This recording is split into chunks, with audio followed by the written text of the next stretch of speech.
I tend to agree. And it doesn't even matter what I think. They won. They proved it, right? They proved, like, on November 5th, 2024, they won the argument, like, the definitive argument. Who is real America? And, yeah, you can't argue with facts. You can't gainsay the facts. True America, fake America. Imposters and posers and coastal elites and all kinds of non-American filth. Those coastal elites, but right there you see red, you know you see the heartland. Americana, they call it. So that's the true Americana. It's just a bunch of fakers and posers and, you know. And Alaska, don't forget Alaska is also red too. But don't target the place between the red states here and the red state that is Alaska. That's like situated right here. You know, so it's red, but be careful with what happens between the red and the northern red. Don't target the place that's above this blue state, especially. That's where a special someone lives. Please don't hurt me, Iran. Please don't hurt me. I didn't do anything wrong to you, like, ever. I don't think I even made fun of you that much. So yeah, these are the culprits. These are the bringers of your destruction. But even they're not. Even, like, a lot of them are saying, what the fuck is he doing? Even the ones over here are saying, what the fuck is he doing? But you know what? They know what they were getting into. They know the kind of devil they were getting in bed with. So yeah, do your worst. But, you know, don't do anything. No one do anything bad ever again in terms of violence. Hey, this is a no-avail production. So what's the takeaway is no one do anything bad in terms of violence ever again.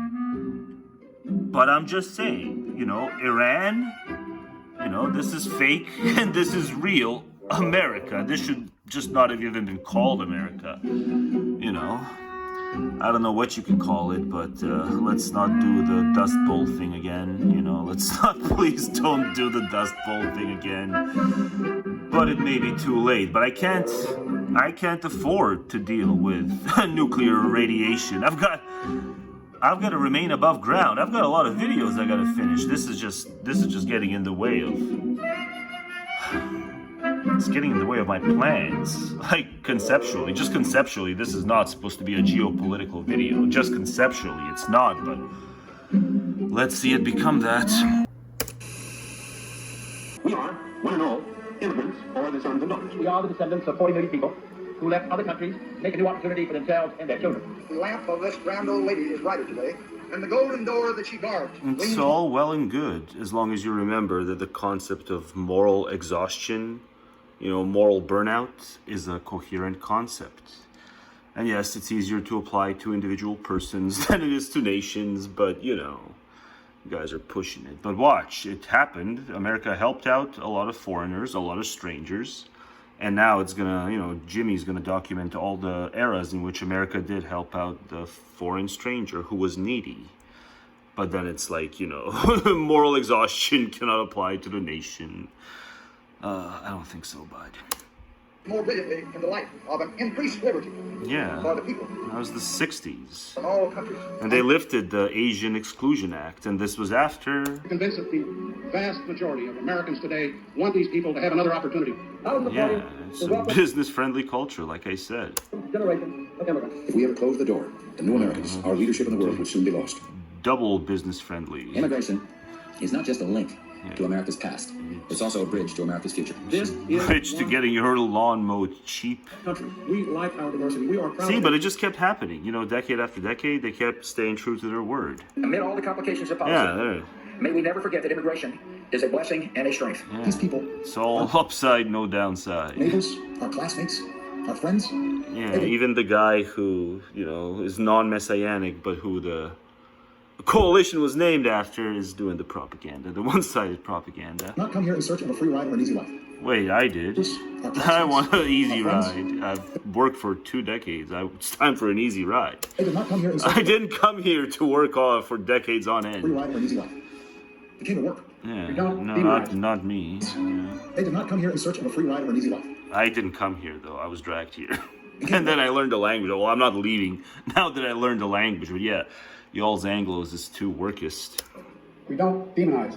Oh, my productivity and ever greater thirst for innovation will be workists, because my productivity and ever greater thirst for innovation.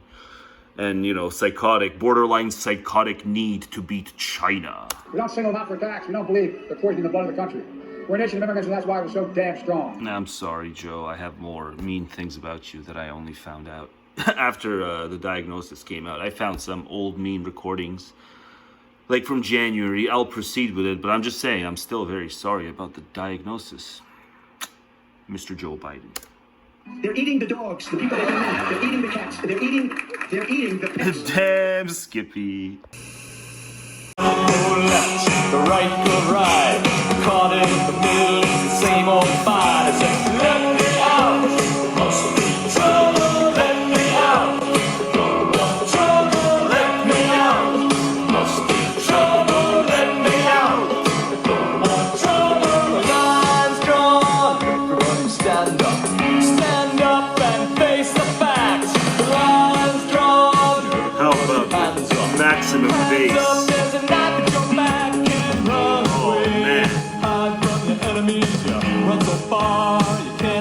Memories, the left go left, the right go wrong. We're caught in the middle, it's the same old song. I said, let me out, must be trouble, let me out.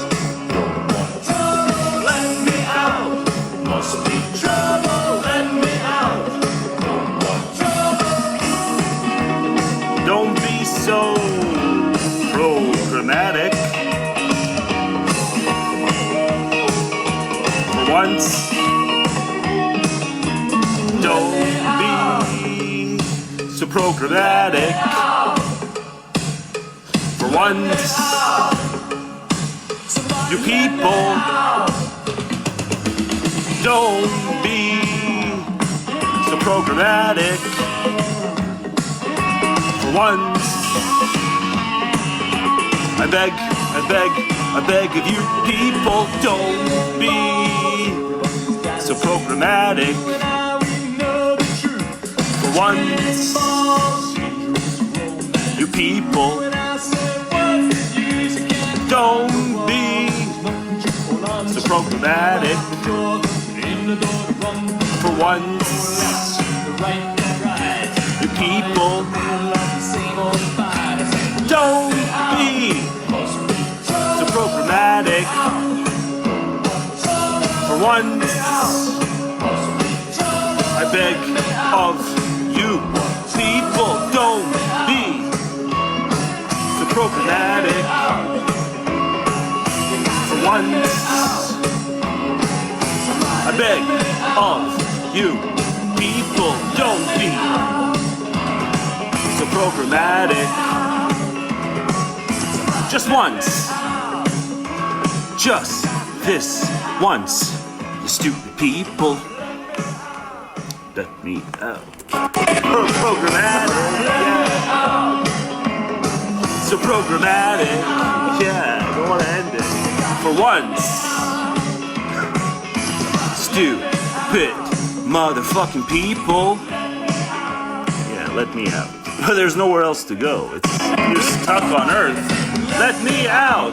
But there's nowhere to go to. But there's nowhere to go to. But there's nowhere to go to. Except in the grave. Except in the grave. You stupid people. There's nowhere to go to. Except in the grave. Stupid people, and stupid group loyalties, and stupid people with lots of nukies. Stupid people and their group loyalties. The stupid people with lots of nukies. The stupid people and all that crap.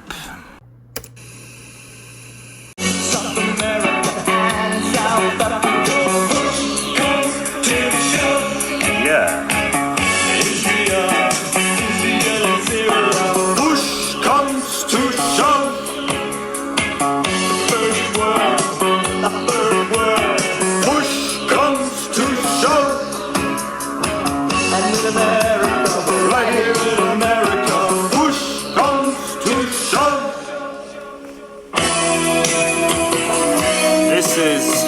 Johnny 5.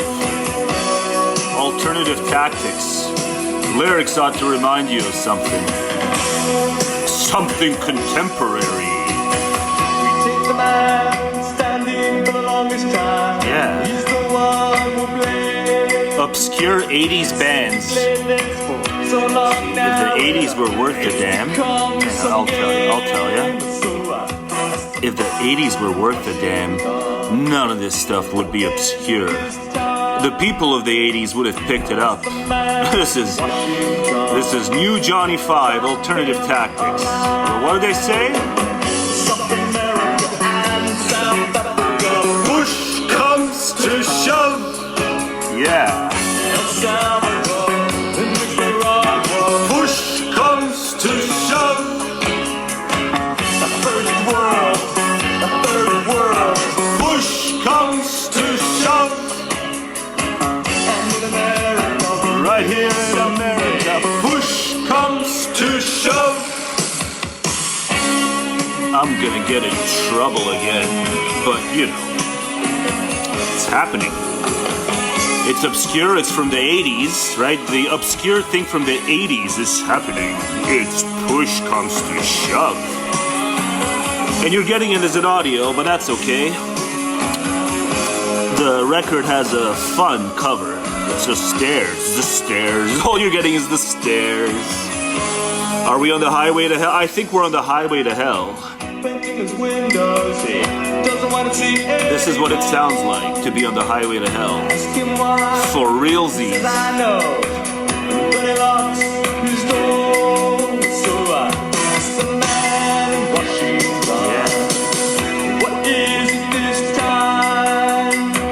The man in Washington. The man in Washington. All rests on the shoulders of the man in Washington. The man in Washington.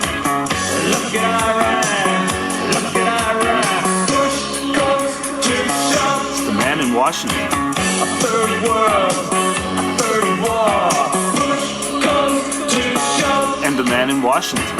And in America, right here in America, Push comes to shove.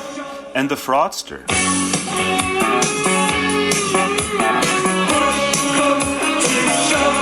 And the fraudster.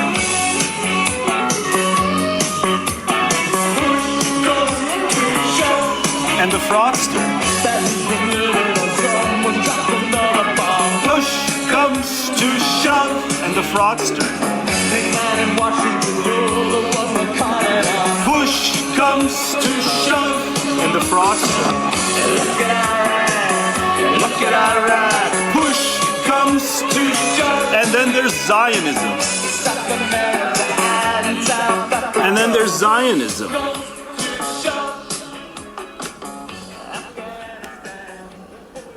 And then there's Zionism. Oh man. Oh, I can't do two. I can't do two. This is too lighthearted.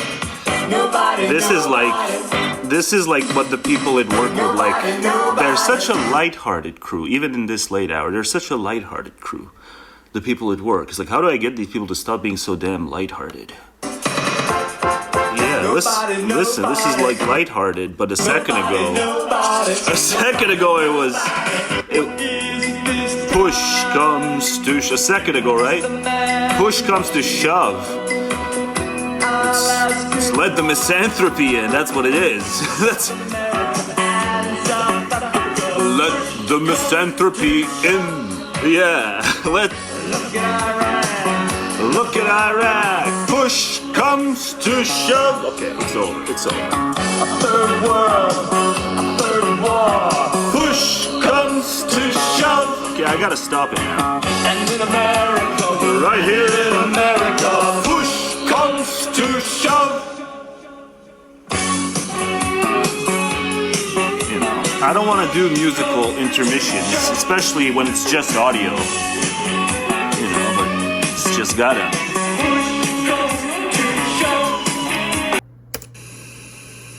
Desecrated by the Antichrist.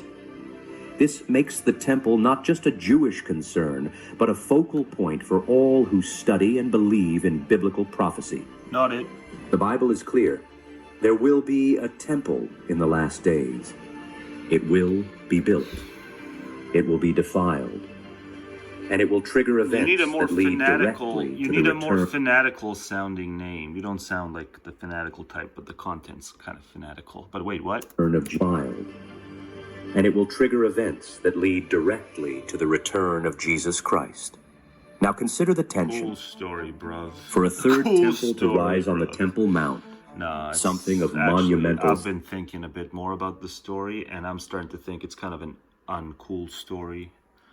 You know, each clan has their own uncool story that they think is cool, and is going to cause the whole world to go kablamo. Mostly the stories, right? You know, it didn't have to be state versus state. No, it was faith versus faith. We're learning. It was far more about faith versus faith than, you know, even ethnicity versus ethnicity. You know, there's state versus state, ethnicity versus ethnicity, and faith versus faith. I think faith versus faith is going to take it all. Significance must occur. It's second to none. Either the Dome of the Rock must be removed, destroyed, or somehow accommodated. One scenario that has gained traction among some theologians, scholars, and planners is the possibility religious planners. that both It's the Dome economy of religion. They needed planners. of the Rock and the Third Temple could stand side by side on the same mount. This What concept, century is it again?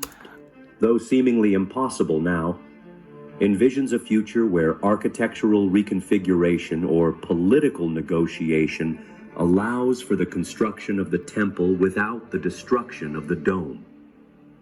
Such an arrangement would require an unprecedented level of global cooperation. Perhaps it will even be orchestrated by the Antichrist himself, a charismatic global figure who appears to offer peace and unity, but ultimately seeks to deceive. Sorry. The Bible warns us that he will be a master of diplomacy, someone who understands intrigue. No, my and signs a covenant. my image is better. But wait, what? The Bible warns us that he will be a master of diplomacy, Where's the image? Come on. someone who understands intrigue and signs a covenant with many. Yes. It is not unthinkable that he could be the one to negotiate an agreement that allows the temple to rise beside the Dome of the Rock, an act that would be hailed as a miracle of reconciliation, yet in reality would pave the way for the greatest betrayal in human history. I have a serious one too. If both structures were to coexist, it would undoubtedly become the most visited and watched location Is that death? That's supposed to be death. But hang on, I have a... Yeah, where's he going with this? on Earth. Why A is physical why is death? If both structures were to coexist, it would undoubtedly become the most visited and watched location on Earth. A physical and spiritual representation of prophecy and Let's see what the peoples are saying. All these conspiracy theories from the last 30 plus years are turning out to be true. It dates back for more than 30 years, bruv. You can only defeat evil with the truth. That's how I know you care about the truth, is you capitalize truth twice. Twice in a couple of sentences. One truth has more power than a million lies. It doesn't work like that. That's like precisely what's wrong with the world. You're just showing precisely what's wrong with the world is that, no, these are different, you know, just different toys, truth and power. In fact, you might even say truth is no toy. You don't play with the truth. You take the truth seriously. But, yeah, power is just acquired. It's not really taken seriously as much as it is acquired. Yes, except that everyone has their own truth. Yeah, just kind of more, you know, just another testament as to why I don't bother with the comments. But wait, what? So it's an Iranian author. I titled it, Iran allowed at least one author to live and, you know, get on, it seems. I was born in an Iranian prison. My parents were held in their jails. My uncles lie in their mass graves. Nothing you can tell me about the crimes of the Iranian regime, that I haven't lived in blood and bone. I think this is a fragment. There is nothing you can tell me about the crimes of the Iranian regime that I haven't lived in blood and bone. That doesn't mean I want my people bombed, maimed, killed, their homes in ruins. If your vision of liberation comes only through the destruction of innocent lives, then it's not freedom you're after. You know, I can appreciate you not wanting to see civilian casualties, but I didn't like this last one.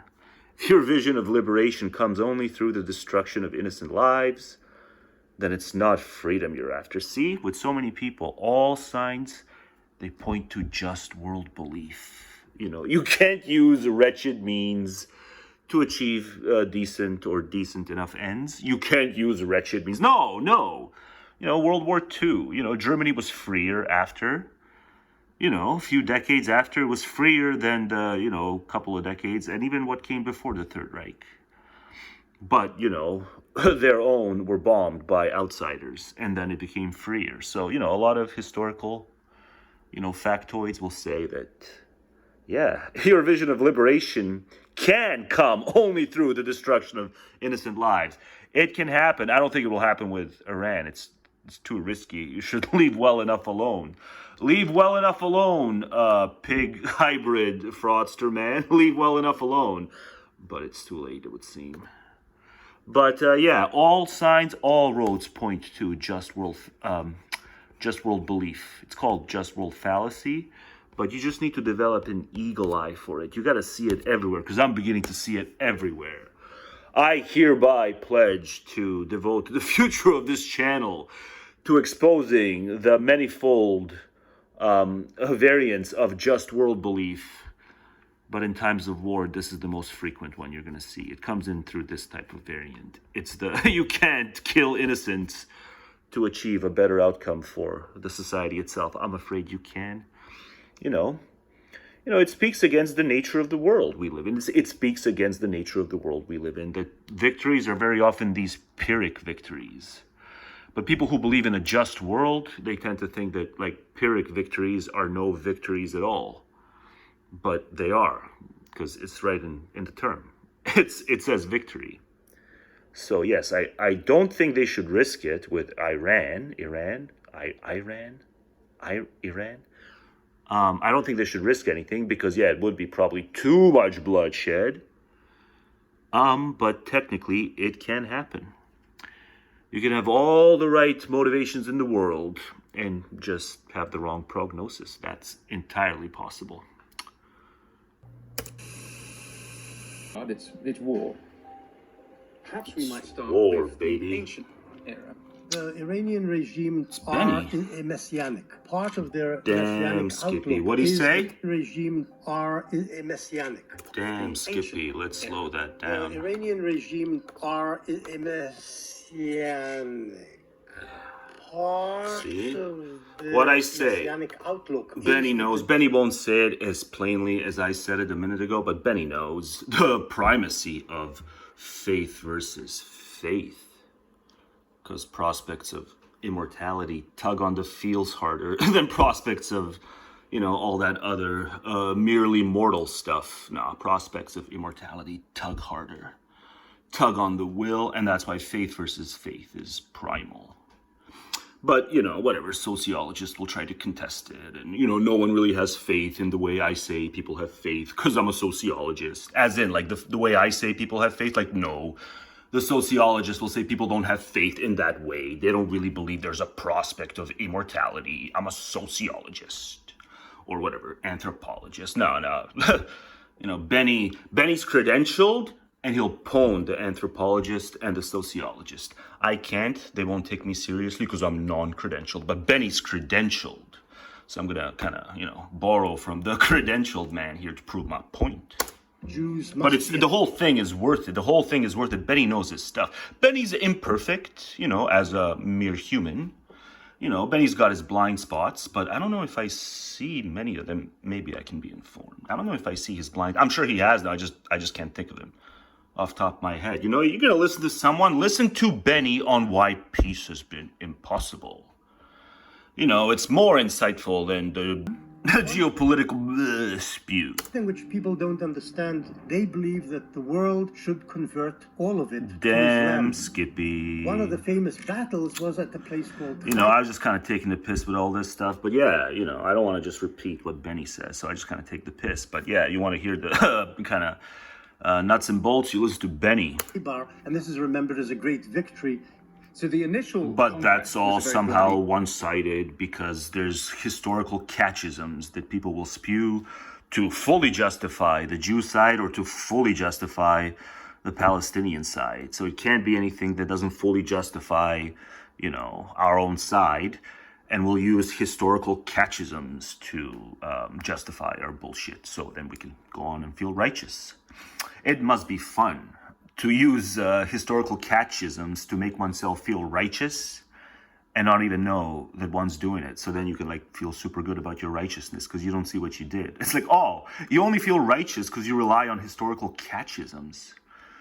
Those are like real dumb ways to, you know, ooze into righteousness. It's like you can ooze into righteousness by like just being a decent person, but I guess people can't muster that. So they rely on their historical catchisms to feel righteousness.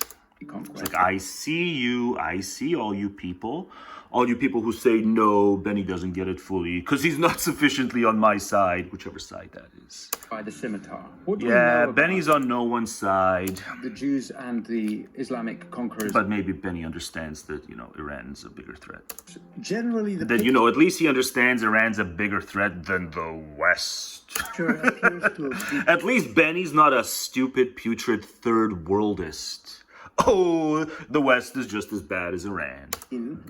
I want to understand how this axis developed from 1979 and how Iran became the player that it is. Watch it Here we yourselves. can go It's into some side thing which most nuts people and don't know bolts. about. It's nuts and bolts. So, Israeli occupation of the Palestinian territories since 1967 has been a military occupation. We presented it as enlightened, but there's no such thing as an enlightened military occupation. The Gaza Strip has no future. Trump put his finger on it when he said... You look a lot better when you don't try to do the Einstein hair thing. But well done. Before you hear from... Nuts and bolts stuff. Can't recommend this enough. But speaking of nuts and bolts. As the philosopher Leszek Kolakowski puts it in his book on Marxism, purely political and therefore partial emancipation is valuable and important, but it does not amount to human emancipation. But what does emancipation really mean if some had nothing, were starving, had no land or means or resources, or taken advantage of in other ways? We need to think about what emancipation means. Yeah, but you can Marx also wrote that be a liberal a servant revolution would to liberate one any strand an of individual emancipation you withdrawn won't into talk himself, about. into the confines of his private interests and But what private about the caprices, people and who are separated from the community. Instead, a social indentured revolution servants could offer to their human emancipation. pelvis? Marx thought Versus that the people, declaration of the those rights who are of man was a emancipated from big the step needs and forward. even the It is wants not of their the final pelvis. form of human No, that's emancipation. not a form of He continued, emancipation. just as the Christians were equal in heaven, Being pelvis and equal obedient on is earth, just so the fine. individual He members who is of the pelvis nation are equal in disobedient heaven of their and political kind of world, manages. unequal in the No, earthly that's every bit as existence good or of bad society. as being pelvis Politics obedient. must become concrete. He asked, how can liberty just mean the right to not be interfered with or the right to acquire as much property as possible? What does that kind of liberty mean if you have nothing? The right to spill Coom. Marx writes, none of the so-called rights of man, the all-powerful absolute idea. In other words, by attributing our ideas to something outside of the world, particularly as supernatural, religious phenomena, we alienate it, something within ourselves. It makes our thoughts not our own, not come completely from us. You know, it is a pickle if you believe the will is original. It is a pickle. Falsely presents them as Your thoughts will stirred, or are they your own? coming from God in the form of commandments or origin stories or church or political authority. Pelvis tugs. They thought it held us back. Well, Friedrich Engels, Marx's if it is what it is, right? lifelong friend and collaborator, wrote that Feuerbach placed materialism on A the theoretic truth holds us back. We must get rid of it. throne. Even just as a theoretic truth. Again, he reminded us that ideas are the place products of materialism. real physical human lives. Well, read the standpoint of idealism. in World is Will and Representation. Read The Standpoint of Idealism and try to debunk it. And you'll quickly find that, in the best case, all this stuff should be inconclusive, unresolved. You're not going to debunk the standpoint of idealism. He unleashes quite the attack on these dull materialists. Shop does. They come out of us, out of our flesh. Bruno Bauer. Ideas come out of our flesh. Come out of us, out of our flesh. I guess you proved it because you said it. Even more radical. He argued that by asserting that the world was the product of God's will, we justified the world as it was. Poverty, God's will. Mm-hmm. Kings and despots, God's will. Mm-hmm. In short, religion obstructed change. Yeah, religion's not the only game in town on that front, though. The world, for good and for bad. That's a gambit that runs the whole way through religious and irreligious philosophies. From Bruno Bauer, Marx would develop his famous idea that religion was the opium of the masses. It says, yes, life is hard, but that is God's intention. And don't worry, you'll be rewarded in the afterlife. Rather than instead maybe encouraging a more progressive idea of history that sought change. Or just saying now, to hell with it. Here's an important part. No, just saying to hell with it. Abstain. Let's all abstain. No, it's just let's have a stupid progressive ideology. Now, here's an important part. Yes, things must get better. You'll be rewarded in the afterlife. Rather than maybe encouraging a more progressive... Or just discouraging certain things. ...idea of history. Discouraging copulation. That sought change. No, let's keep encouraging copulation and seek change. Now, here's an important part. We're in such a good spot because we kept encouraging copulation and seeking change. And what about the people who resist change? Oh, let's not think about them too much. Let's just keep seeking change. So there's some change resistors. We're really going to have it all blow to smithereens because you change seekers and change resistors? Is it really that much important? I'm saying, don't neither resist change nor seek change. Discourage copulation. Still, Hegelians, they still believe in the power of ideas. They just thought you needed better ideas, more rational ones, more truthful ones to replace the old, repressive, wrong ideas.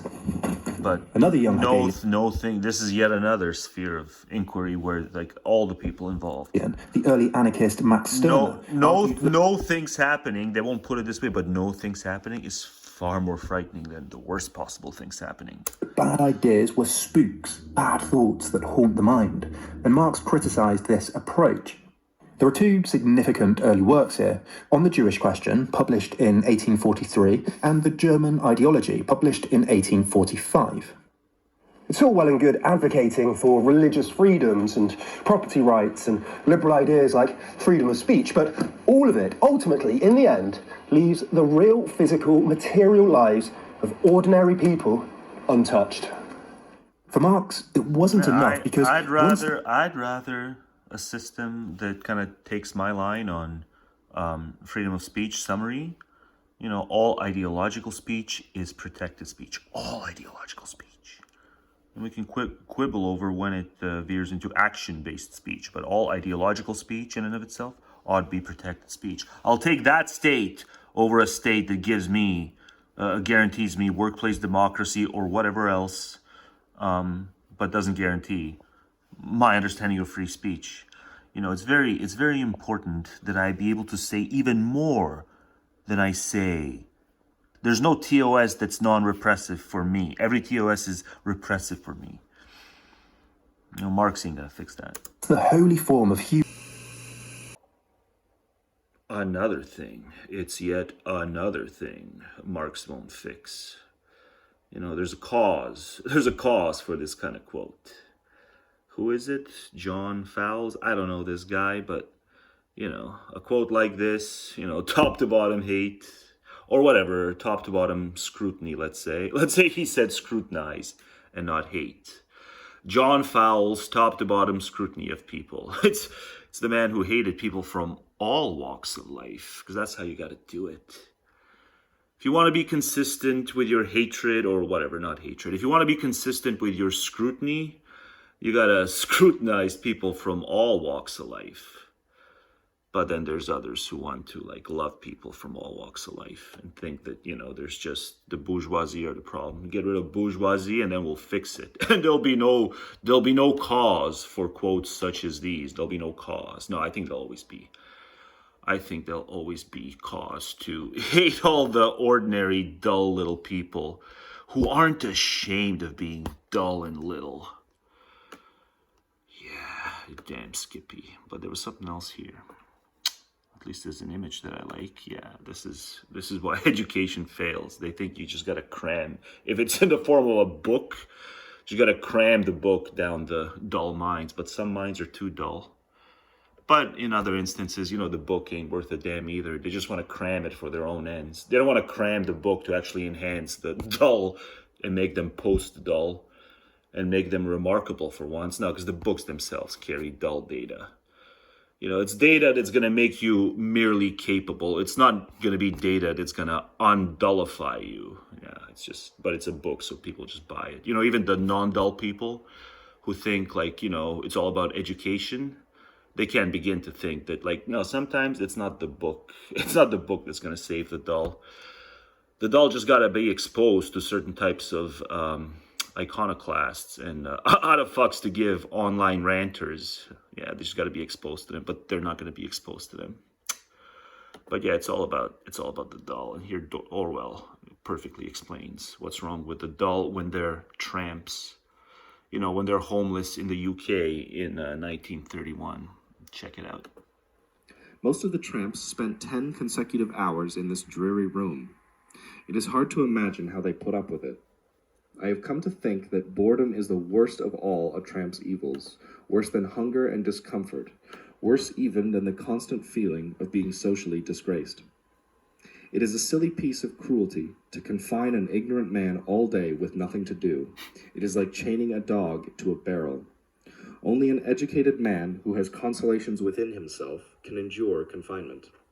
Tramps, unlettered types, as nearly all of them are. But even the educated sometimes, when they're merely formally educated, all they do is like, you know, they understand themselves as merely capable, and that's enough. And that's where the curiosity ends. Face their poverty. But wait, what? Only an educated man who has consolations within himself can endure confinement. Yeah. Tramps, unlettered types, as nearly all of them are, face their poverty with blank, resourceless minds. Fixed for 10 hours on a comfortless bench, they know no way of occupying themselves, and if they think at all, it is to whimper about hard luck and pine for work. They have not the stuff in them to endure the horrors of idleness, and so, since so much of their lives is spent in doing nothing, they suffer agonies from boredom. I was much luckier than the others, because... But, you know, if government practices a full employment scheme, then somehow that'll all go away. 10 o'clock, the tramp major... I remember reading about Max Zeller's dream that he was, in working with the inner life, he was building on a temple that would take hundreds of years to be built. And Jung called him back after an hour to speak about this dream. And he said, you know how long it will take for the temple? 600 years. Well, that image is quite a powerful one, as if all this individual work is building a temple. Yes, I think that's what I meant when I said before, there are thousands of Jungians who have never heard the name Jung. All the people who are honestly working on their own inner problem in their own way are builders of a new temple. And it takes 600 years because that means it takes as long till we are fully in the Aquarian age. Mm-hmm. And then it will probably come out what was building itself up. But one must not want it with one's mind or head or want to organize it. One must let that happen. Yeah. That's a dream which would compensate feeling a bit... But you shouldn't have called it a problem, working on their own problem. Lonely. Feeling a bit an outsider. Free-ranging imagination. Hang on. Which would compensate feeling a bit lonely. Feeling a bit an outsider. And the conscious says to him, no, do your own job and you are one of the builders. Hermes Trismegistus said in one active imagination... But for the dull, that's unbearable. To an alchemist, I am the friend of whoever is lonely. The unconscious doesn't speak to you when you are with people. Your attention goes to the people. Exactly. Well, when you are lonely, I have lived in this tower sometimes 3 weeks alone without... They set up all kinds of gimmicks about birthdays to keep that whip going. Speaking to one word to anybody. And I sometimes thought I was going off my head. But the unconscious became alive. No, but the dull don't care for that. Oh. It's still too unbearable. The dull's unconscious is unbearable, too threatening. You have to be lonely. Because they cling ever harder to the conventional thing, and the unconscious is unconventional. It's so that the unconscious... So they're just not ready for the task. But the unconscious became alive. You know, you're supposed to tolerate them. It was my part. And their dullness. And that's why you have to be lonely, so that the unconscious becomes stronger. It's like loading up the unconscious, and then it manifests. Difficult. And then you are not lonely. You see, the older you get, the duller everyone else is, the easier it is. So we have to support the unconscious. The only way, to have it's freedom. Not enough to just have it. Familiarity with the unconscious, the subconscious, what have you, the stuff Jung talked about. Familiarity with that is its own kind of freedom.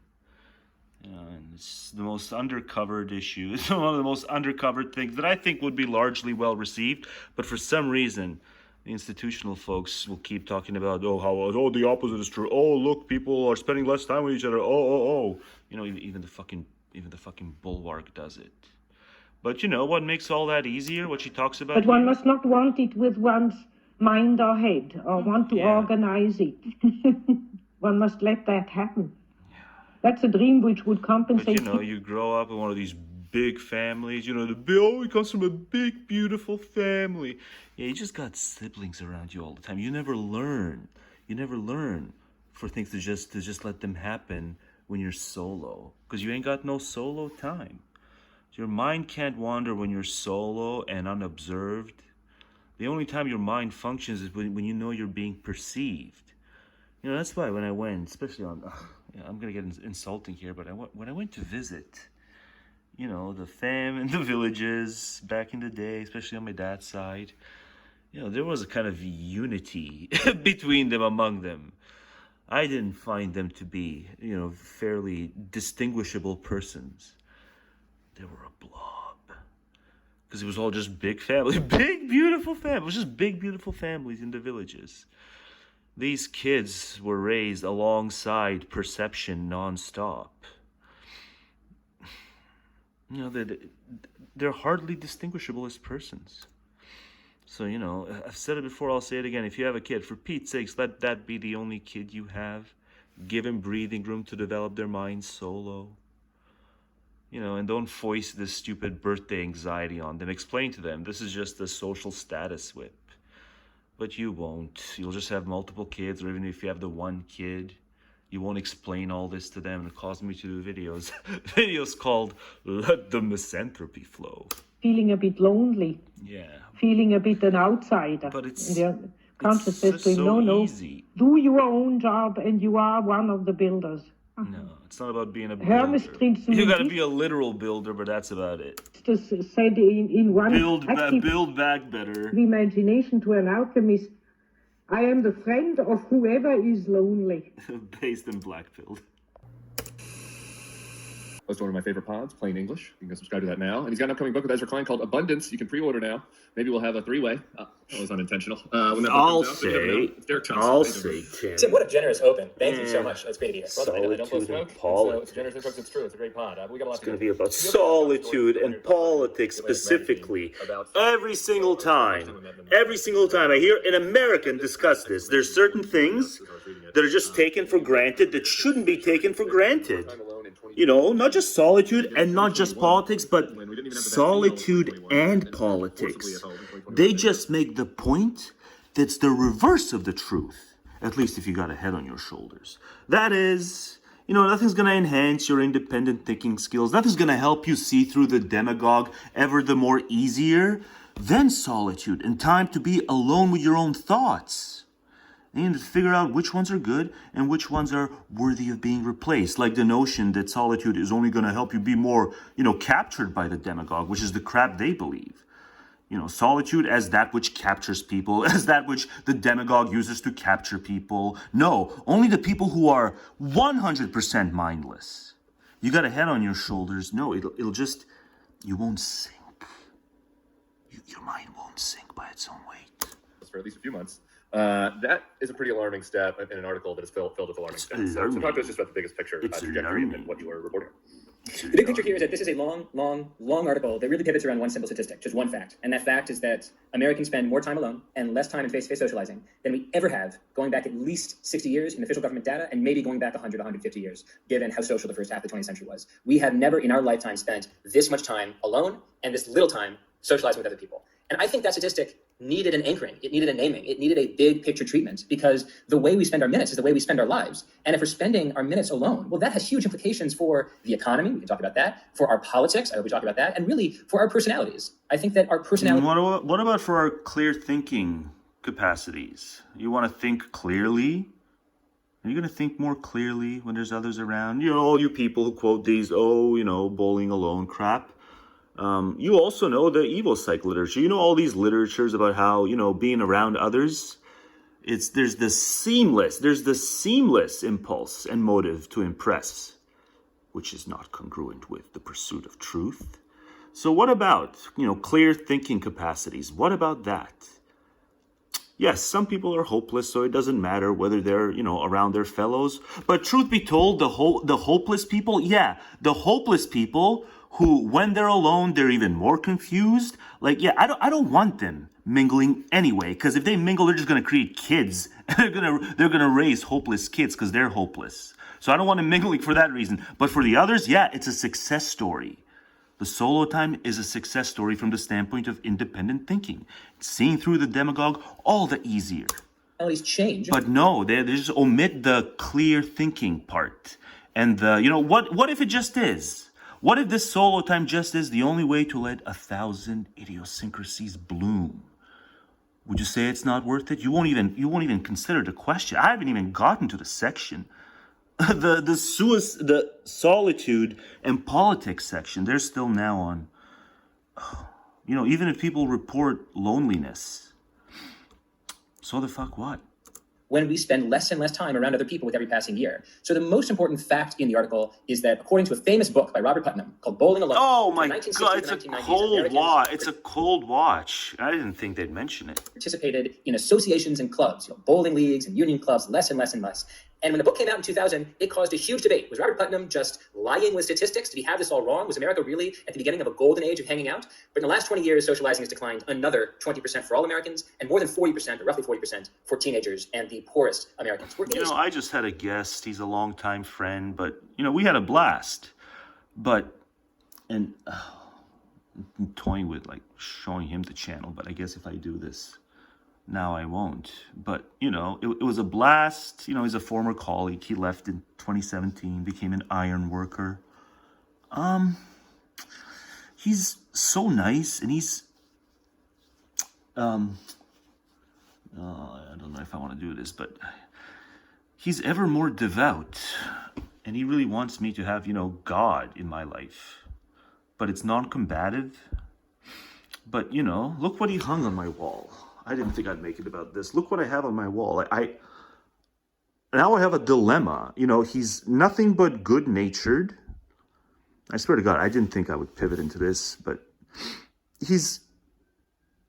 I don't sense malice. It's hard to explain. This is a person who truly does want me to find God. I've known him for 12 and a half years. But, I don't want to have these kinds of dilemmas. Do I keep this, or do I, he gave me the whole backstory. He knows it by memory. The whole intricate backstory. It was a huge, intricate backstory. And here I am the next day. We had a blast. But overall, it's like, I didn't need this. I didn't need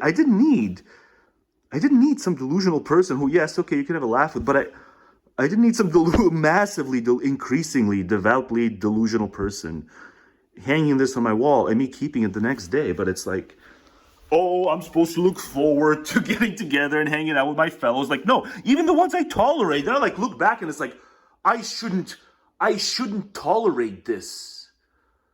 Being even good-naturedly foisted upon me. It's a good-natured thing he's doing, but nonetheless, it's just too fucking delusional. So why should we tolerate socializing when, like, even the best people, it's like they... I don't want to... This shouldn't be hanging on my wall right now, but the guy was so good-natured about it. I truly believe he was intended nothing but positivity and whatever is good for my sake.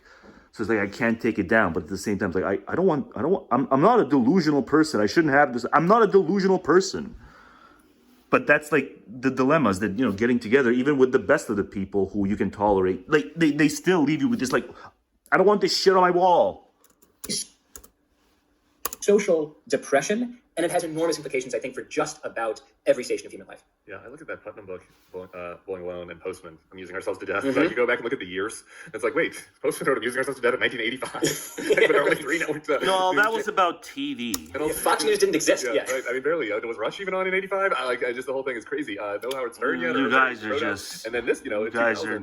I just like the dramatic change. You know, you didn't feel it. In the best case, you should be ambivalent about sociality. I'm saying we should endeavor to be asocial and anti-codependent, and thus individually more complete. But, you know, if you can't go quite that far, you know, at least show some understanding that you should be ambivalent about it. Because people try to impress each other, and truth is very much secondary or tertiary.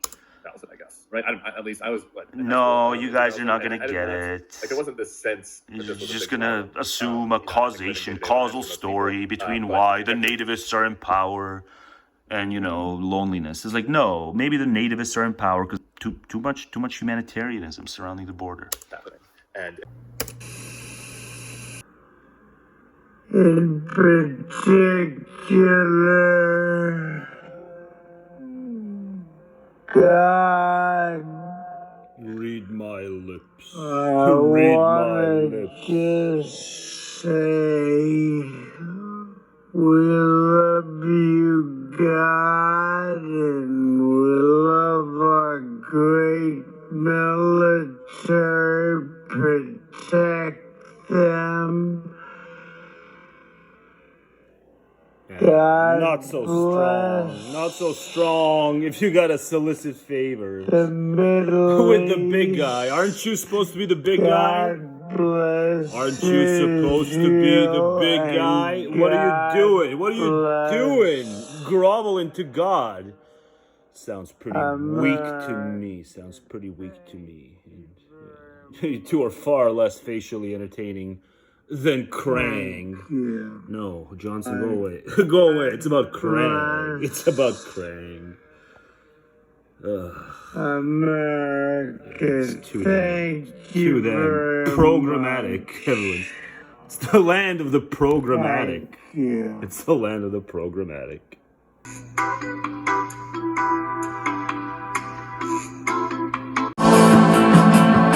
Down on my side of life.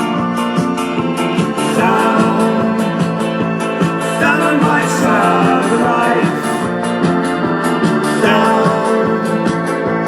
Down on my side of life. Down on my side of life.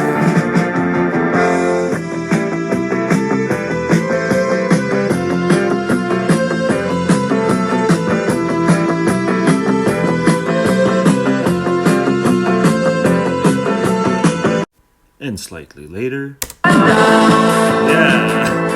Down on my side of life. Down on my Dog life. Yeah. Down on my dog life. Down on my dog life. Down on my dog life. Down on my dog life. Down on my dog life. Down on my dog life. But say no to anti-Semitic conspiracy theories this is just, aesthetic. There ain't no Zog. 99 out of 100 of those conspiracy theories is probably way false. 99 of 100 is probably way false. And there ain't no Zog, but there's certain other kinds of, influences, but not necessarily Zog. But still, it's fun to sing. It's fun to sing. Zog life. It's fun to sing. Down on my Zog life. It's fun to sing. Down on my Zog life. It's fun to sing. Down on my Zog life. It's fun to sing. Down on my Zog life. It's fun to sing. Down on my Zog life. It's fun to sing. Down on my Zog life.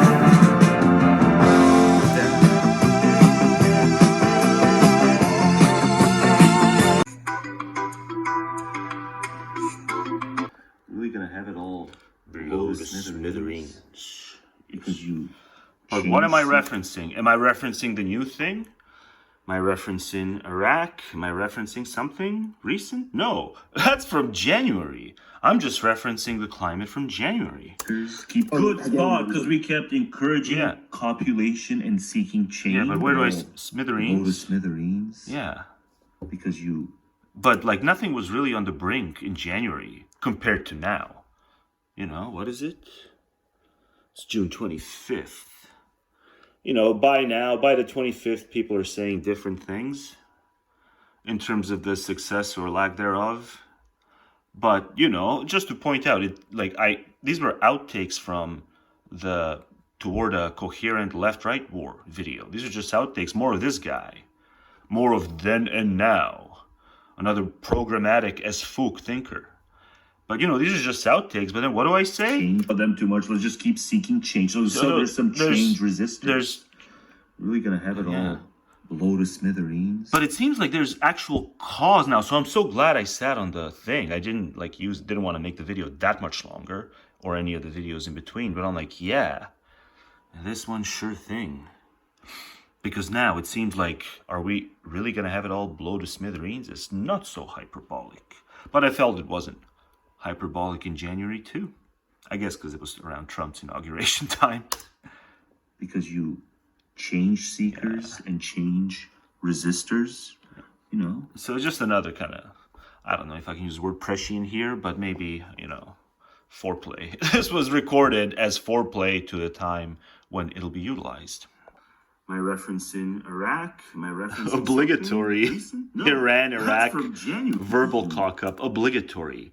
Iran, Iraq, verbal cock-up. I had to fucking do it. But what am I referencing? Am I referencing the new thing? Am I referencing Iraq? Am I referencing something? I can't believe I did the obligatory Iran, Iraq cock-up.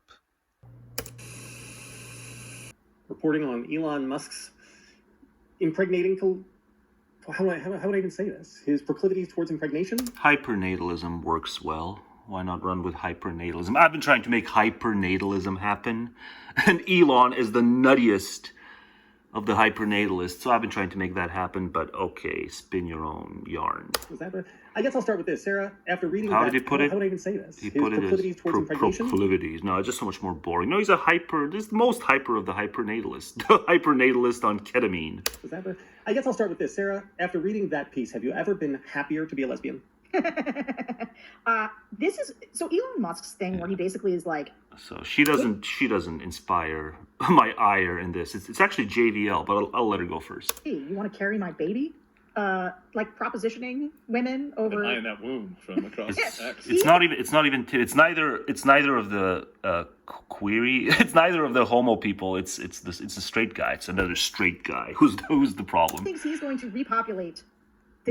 Why isn't this? People are always talking about these immigrants. I was wrong about you.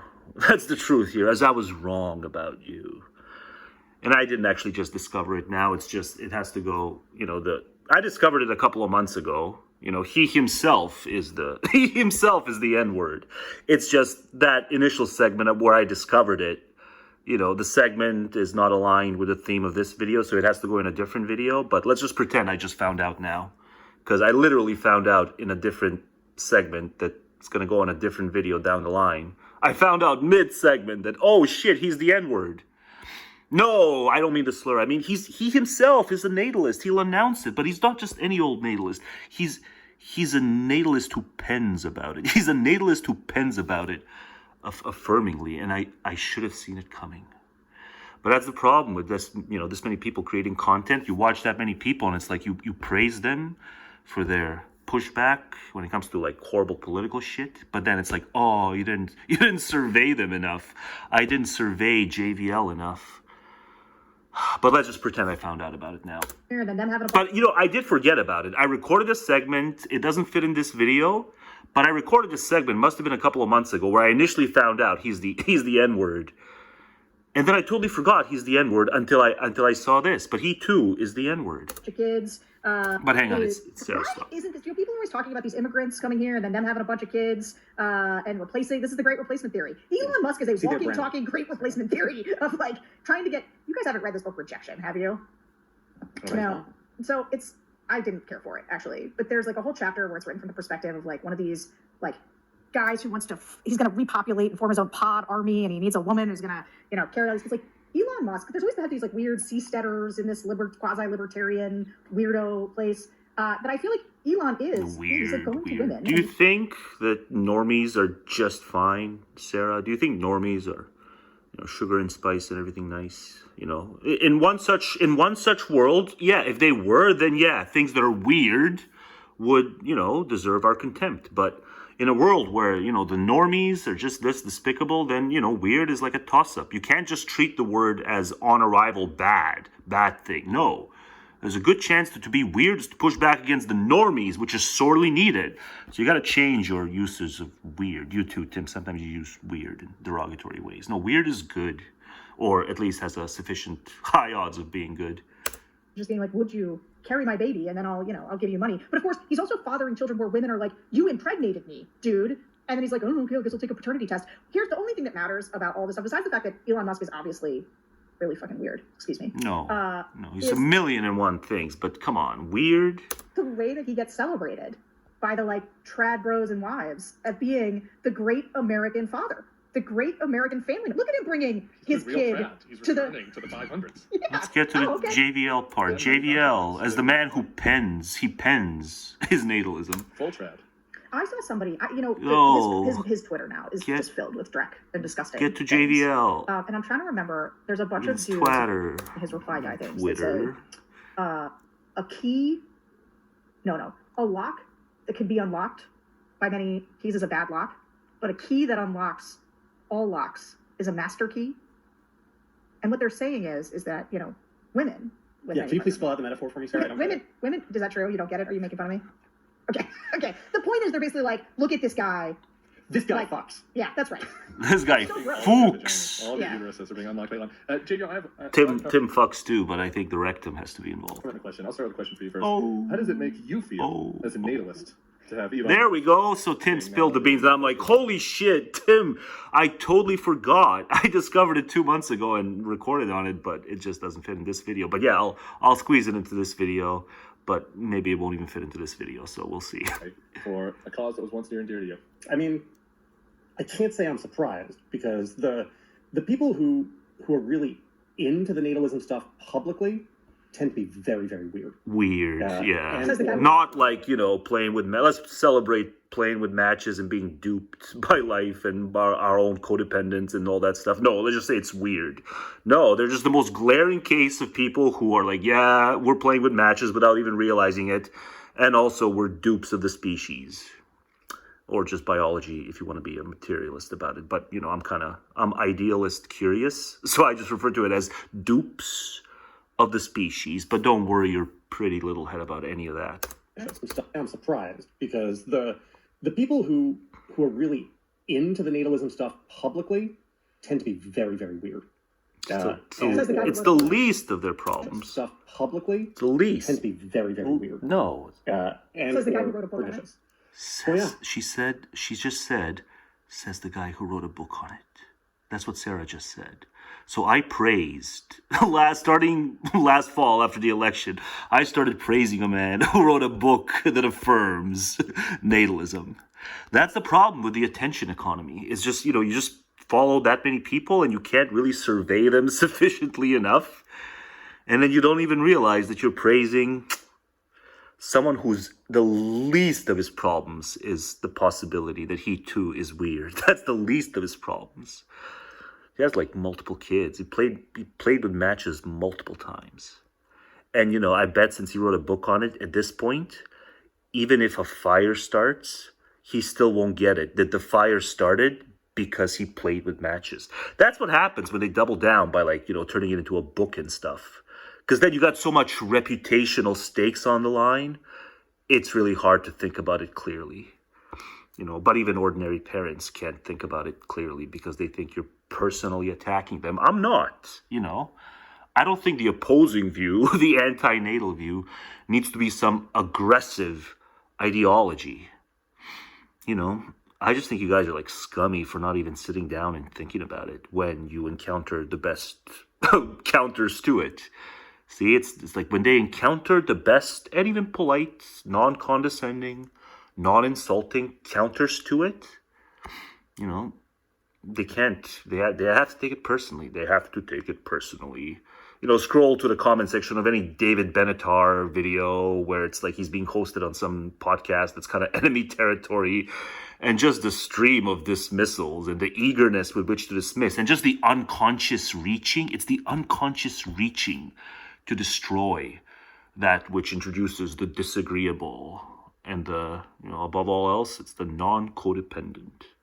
But, David Benatar doesn't even take it in that direction. But yeah, it's just a codependence. You're just that codependent, JVL. If you need to go around and natal, you're just that codependent. You need others, and you need to see yourself in their eyes because you're missing something, right? Isn't it the case? You have to be missing something to feel the need to thrust all that responsibility onto yourself and to delude yourself into thinking that you weren't even playing with matches in doing so. You were playing with matches. And you all is graceless, from the super weird ones like Elon to the regular weird ones. Oh, look, now I'm using the word weird as a pejorative. See what you've done to me? Y'all's is graceless because you won't host even the polite ones. Aside from David Benatar. But, the Bulwark never hosted David. It was just some other, Quillette hosts David Benatar. And it's like the Quillette's comment section is just like next level garbage when they host David Benatar. Yeah. But yeah, this is about me announcing that I was wrong on JVL. Here's the thing. Unlike you, well, no, I wasn't wrong. I mean, his takes are his takes, right? We can separate politics and non-politics. But, MAGA's making it really hard. MAGA's making it really hard to, on the natal issue, separate politics and non-politics. And even some of the natalists get it. Guys, or many people in our audience, I suspect, I know and am friendly with a ton of big families. My big family... Big, beautiful families. I don't mean 4 kids like me. 4! Okay, so 4 kids felt the need to play with matches 4 times. And watch, one of those starts a fire, he'll say, it might as well have been 5. 8, 10, 11 kids. Oh. These are, I know, I cannot count on 2 hands the number of families that I know like this. You have dozens of families. And he's so cynical. One of the running themes, I don't record as much on the Bulwark as I watch. I know it seems to some that I record too much of the Bulwark, but I watch the Bulwark far more than I record on it. And the running theme is he hates humanity. He's very, very cynical. JVL is cynical man. But felt the need to have 4 kids despite that. I mean, if you really hate that many people, odds are, right? Odds are you're going to hate one of your kids. It's inevitable. Or, maybe 3/4 of your kids. Or maybe all your kids. If you observe them objectively the way you observe the rest of the humanity that you so gleefully hate. where it's like it's a running gag. They kind of give him flack every now and then. JVL, the milquetoast misanthrope. I cannot count on two hands the number of families that I know like this. You have dozens of families with Yeah, why do you know that many? It's no wonder you're by the bulwark standard, the guy who hates humanity. It's because, he spends a lot of time in humanity. See, I hate humanity, and I don't even spend any time amongst the humanity. Except when I'm at work. And in all but two cases, they are people who just like got married super young and super naive, being parents, love having kids. In all cases, because you need external things to rouse their interest because they're empty inside. Think about how busy you'll be just after one kid, but it's not enough. It's not enough that they're kept busy with their jobs. It's not enough that they're kept busy with all their, big circle of friends. No, we need to be ever more busy and have 8, 9, 10 kids. Something is very wrong with such people. I get it. If you're unemployed, if you got no friends, you just have the spouse. Okay, one kid, it'll keep you busy enough. But people who have, all these, appointments and, all the friends have like birthdays and other stuff, like something horrible happens to the friends, you have to pretend you care. When you have that many friends, you gotta pretend you care when something horrible happens. That's why, I refer to most people as acquaintances, right? But no, people, especially like people in America, like they think they have dozens and dozens and dozens of friends. It's like, no, you just have acquaintances, right? If I'm not grief-stricken after you die, you weren't my friend. Like grief-stricken for like weeks and weeks and weeks. If I'm not in bereavement after you die for weeks on end, you weren't my friend. You were but an acquaintance at best. Married for forever. The two cases in which they are not are people who were suddenly widowed at a very young age and then remarried. And so they had 3 kids with the first spouse and then got remarried and had 7 kids with the second spouse, that sort of thing. He saw that and apparently wrote a book that was apparently affirmative of natalism. And he hates people. So he's the guy who hates people, at least by bulwark standards of hating people. Even he is you all ought to natal. No Coachella for that family. No Coachella, but my point is that they are I didn't mean for this to be going on 14 minutes. I'm sorry, but I freaking found out the guy's a natalist and forgot, and now reminded myself. Their family. They are incredibly normal. Except for the fact they have a lot of kids. And the Elon stuff is not that. It's of a kind, though, right? It's of a kind. You just can't admit it.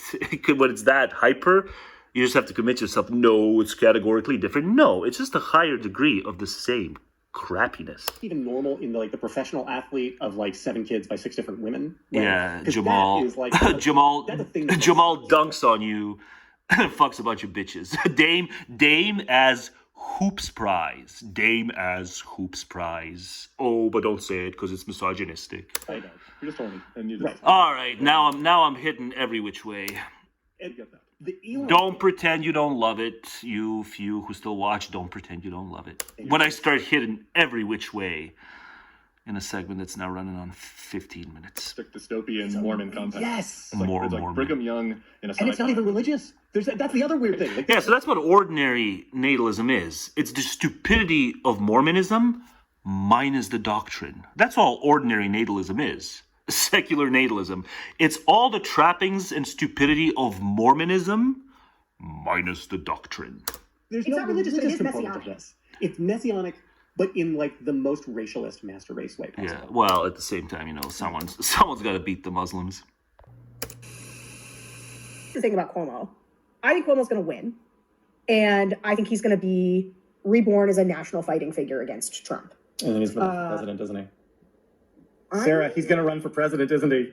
I guarantee you he thinks about running for president. I guarantee you that guy looks at Trump and says, let's see it. Yeah, good. Run for president, isn't he? Care more. I guarantee you he thinks about Care running for more. president. I guarantee you that guy looks at Trump and says, a liberal New Yorker who was corrupt and who was horrible to women got elected president. Why can't I?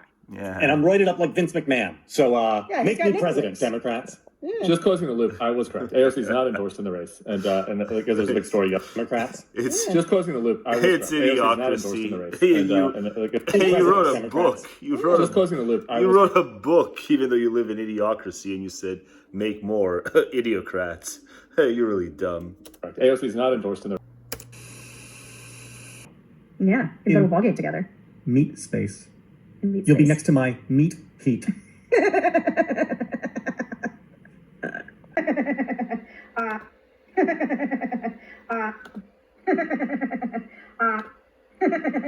It's either this, or you get it, slowed down. I think you'll prefer this. This is so Elon Musk's thing. This will be copyright stricken. Watch, this will be copyright stricken. It's another multi-layered meta thing. I call these meta when you see it twice. It's either this or you get it. But it's just or you get it slowed down. No, I'm not gonna do the slow down. But yeah, there's nothing meta about this really. I'm just taking the piss in the regular segments, and I'm taking the piss outside the regular segments because I'm delayed. But, we all gotta find something to look forward to, and making fun of people who cackle is one of the things I look forward to. That's I think they call it copes. Yeah, they call it copes. It's either this. Wow. Kamala ain't got nothing on this bitch. But the voters are looking for a little extra zip right now. And so that's just an interesting race to watch for me. Wow, Baraka was featured on The Miseducation of Lauryn Hill as a narrator of several interludes in the album. Well, how about that? Really? I don't know. I'm color me intrigued. Stuff like that. So it's all getting uglier than I expected, certainly faster than I expected, certainly between these two guys, and I don't know where it goes from here. The plaintiveness is funny. It is for any elder millennial indie fans out there. It makes me think of the Andy Warhol song about "We Used to Be Friends." Yes. That time ago.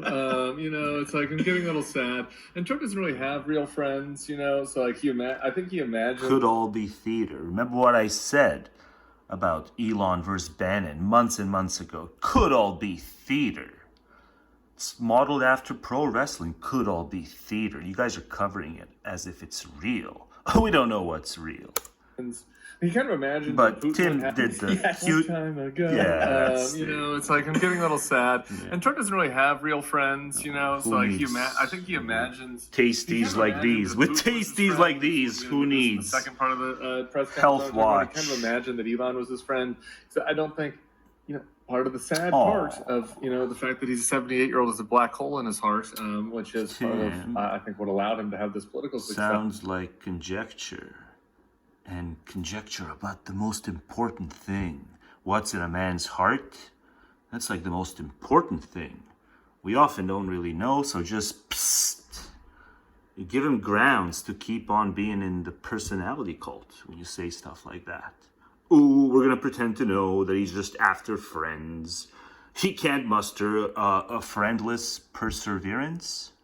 I think it was a track. Ooh, we're going to pretend we know that, Trump can muster friendless perseverance. You don't know that. But yeah, it is evident. No one's after him for his company, his personable company. Yes, the other side of that coin is, I don't know that he's ever actually achieved a mature male friendship and understand what that is like. Tim says it's a little different than this. Tim says you need male confidants in your life. Can I say one quick thing peer on that group, as well, male. Actually achieved a mature male friendship. That's what it means. Understand You have male confidants. What that is like. And I guess Tim has male confidants, but the pelvic stuff has to swing that way for men to kind of get on that way. The pelvic stuff has to. So it's easy for you. Don't judge. You see, he's judging about stuff. Bad part of the fact that he's a 78-year-old is a black hole in his heart, which is part of I think what allowed him to have this political success. Pretending. The other side of that coin is like it's easy for men who are not pelvically wired the way you are to have male confidants.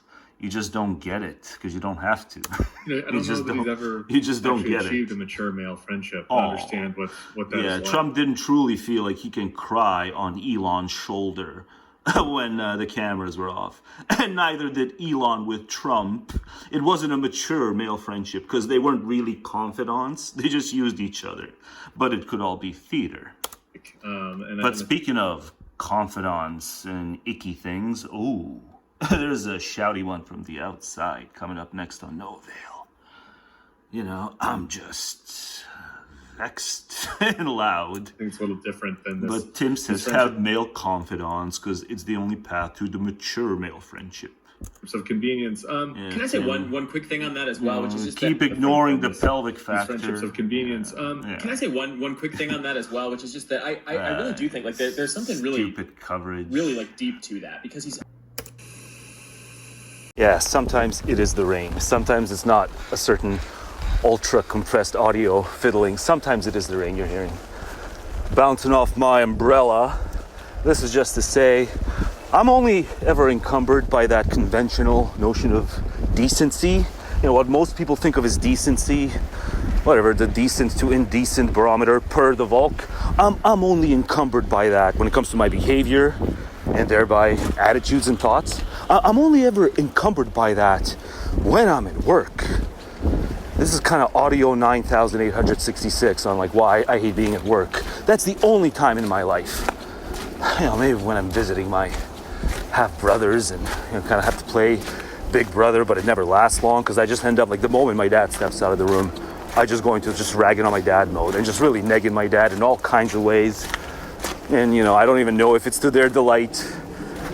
They're not as responsive as they should be, but I'm supposed to play big brother, but maybe then too. But for like 99% of my life, I'm only ever encumbered attitudinally, behaviorally, by that conventional notion of decency when I'm freaking at work. There's been this uptick in this slew of inquisitions, like why won't he reveal his YouTube channel name? Why won't he? Because I realize it.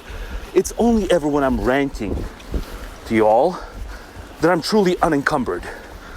I'm not cowed in terms of what I think ought to be said. I'm not cowed. It's when I'm recording these.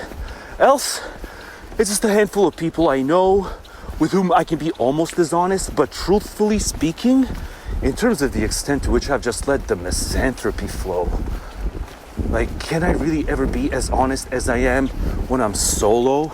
No, I will be to whatever degree encumbered by that even trusted person's, that quasi-confidant person's sense of decency. Like, what may trespass in their view in terms of a sense of decency?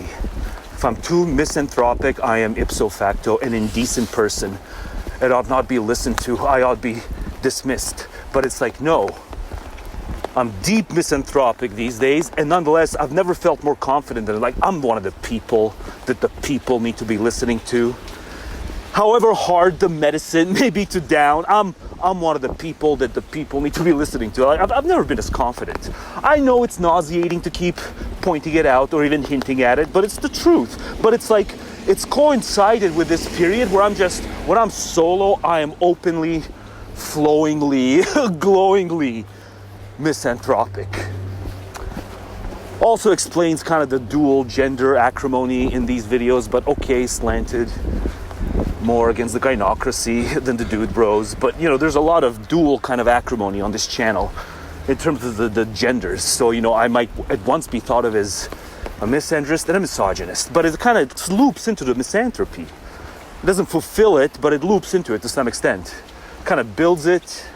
But the misanthropy is self-sustaining at the end of the day, because there's just that many gendered as well as non-gendered pathologies. And it's like when these people at work want to find out the channel name, it's been this uptick of, I think of them as inquisitions. And like I'm trying to explain to them, guys, this is like a show. If you've never seen any of the prior seasons, you got to start at season 1. But season 1 and season 2 kind of sucked. But you gotta watch the whole show to enjoy these audio/videos. You gotta know what I've been through. You gotta know what I've been through online and how different it was in the new atheism and onward days. There was a kind of counter-prog revolution starting in the very early 2010s. Certainly social progressivism online these very atheist circles then grew into these, let's counter cultural social progressivism. I was kind of there for it.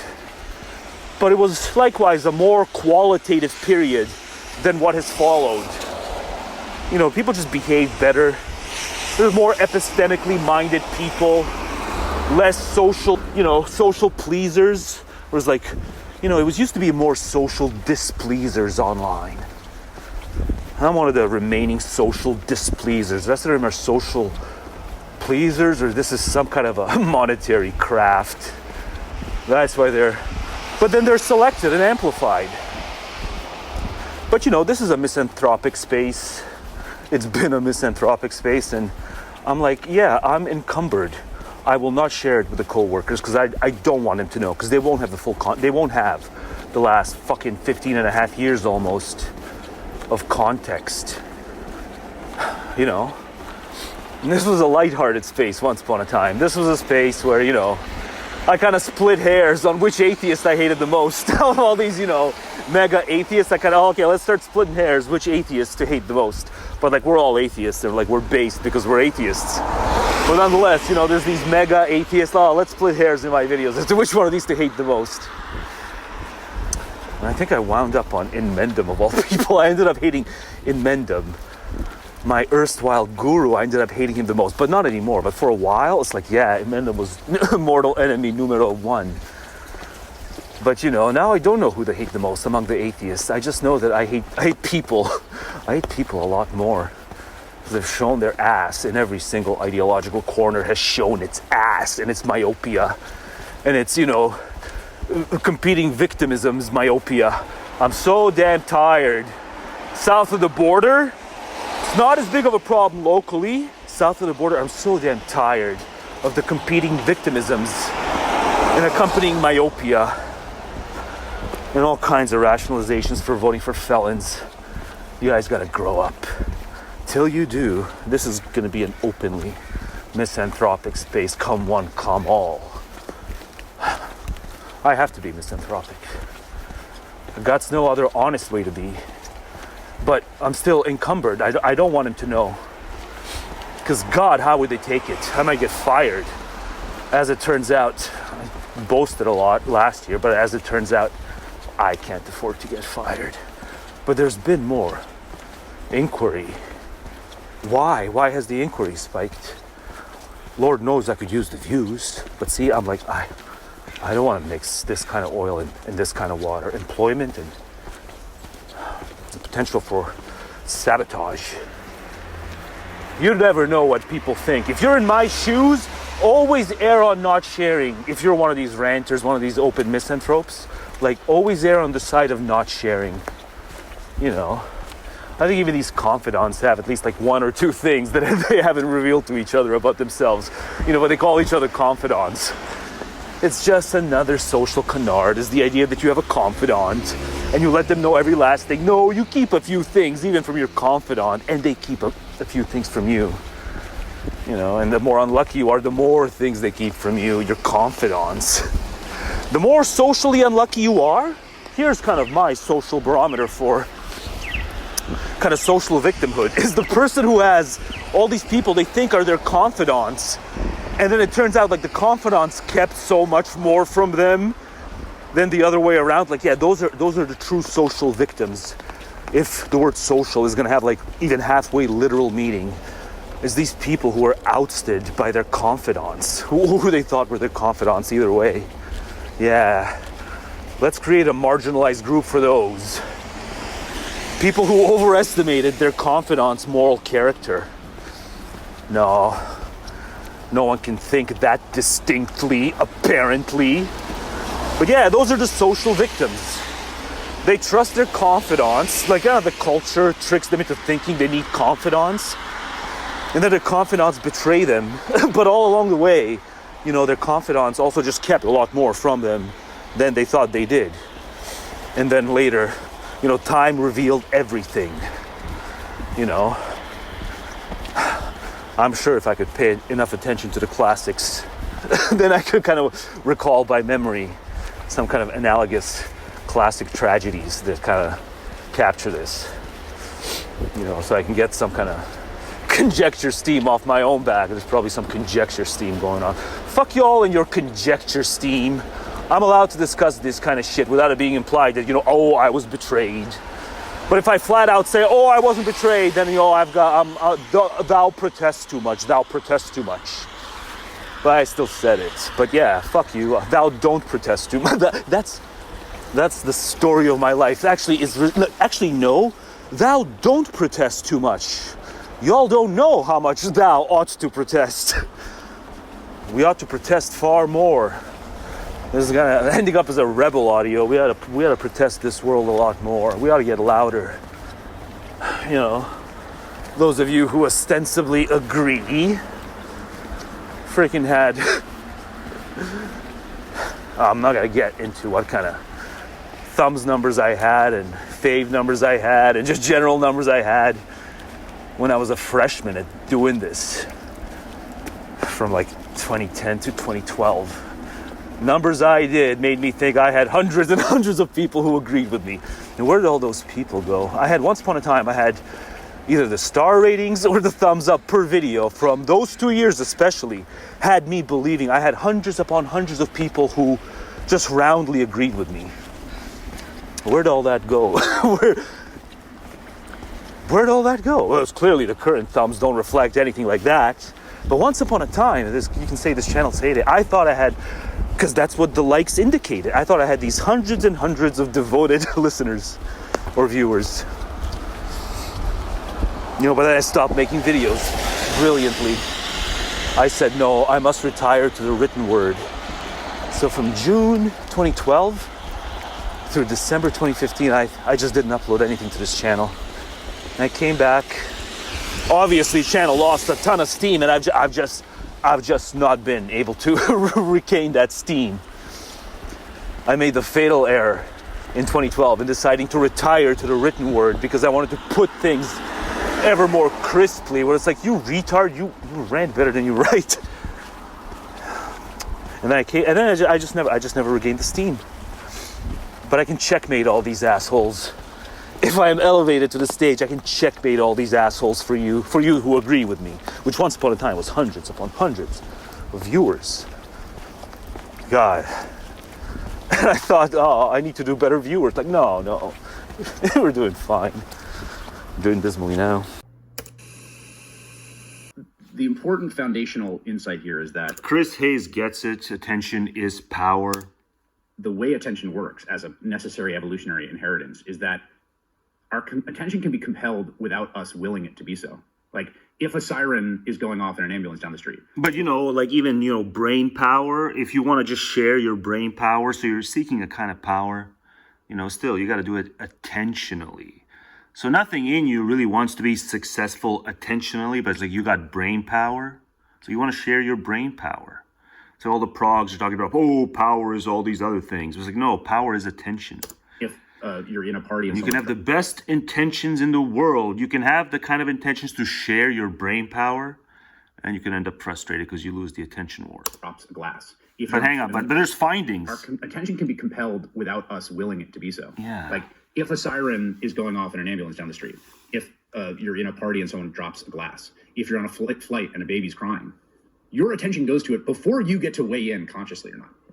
And this aspect of attention is a really key one because it's at war with the conscious self. And when you create competitive attention markets, the algorithm is bad for you. They are going to drive towards that compelled attention, right? Yeah. We must de-algorithmicize our minds. That's what we have. So we're constantly so we can all watch my videos more. To reassert our own volition over where we put our. Because I share my brain power. It's unappreciated. Because part of what we've inherited is the faculty for our mind to be pulled away from. Share my brain power for free, as everyone should. Everyone should share their brain power to the extent they have it. They should share their brain power for free. Be careful of the ones who, plug products along the way. And one of the key insights. Distrust the ones who plug products along the way. It's an aspect of the world we live in now. I guess they're both the guest and the host are plugging products in their own way. There's an incredible bit of literature. But I'll also give props when due. At least he gets it. Attention is power. Called the cocktail party effect, which is if you're in a room and you hear your name in another conversation, it will wrench you out. It will penetrate your consciousness, and your attention will go to it. And no other stimuli works in the same way. And we've got, psychological literature on this. Yeah. And that's because we also have inherited this profound this desire and need for social attention. This is what's been so commercialized in the attention age. Yeah. From the moment we come crying into the world, we necessarily depend on other human attention. And because that inheritance make needy feeders. Make needy feeders. Look at the world. What do you deduce? Like, if you're as stupid as Jordan Peterson, look at the world. Oh, needs more cravers. Needs more cravers. Hence, make needy feeders. We now have a situation in which social attention from others. It's like sane people say, do the opposite. Not like kill people, but just don't make more. Can be experienced. We now have a situation in which social attention from others can be experienced at scale in a way it never has before in the history of humankind. Yeah, make needy feeders, but needy for like non-material things too. Getting social attention from strangers used to be something that like a tiny fraction of a sliver of people, movie stars or politicians. Now, like extremely hot people. Or extremely hot people. Now any teenager with a phone can experience this. Everyone can. And in fact, you see it like Elon Musk and a lot of people get driven insane by this in real time as you watch. It's I have this. You wrote this Elon thing. I'd wrote this down. He wrote in 2022 that where is it? Unfortunately, even trivial articles about me generate a lot of clicks. Will try my best to be heads down, focused on doing useful things for civilization. He wrote that in 2022. How'd that go? Lasted about half a day.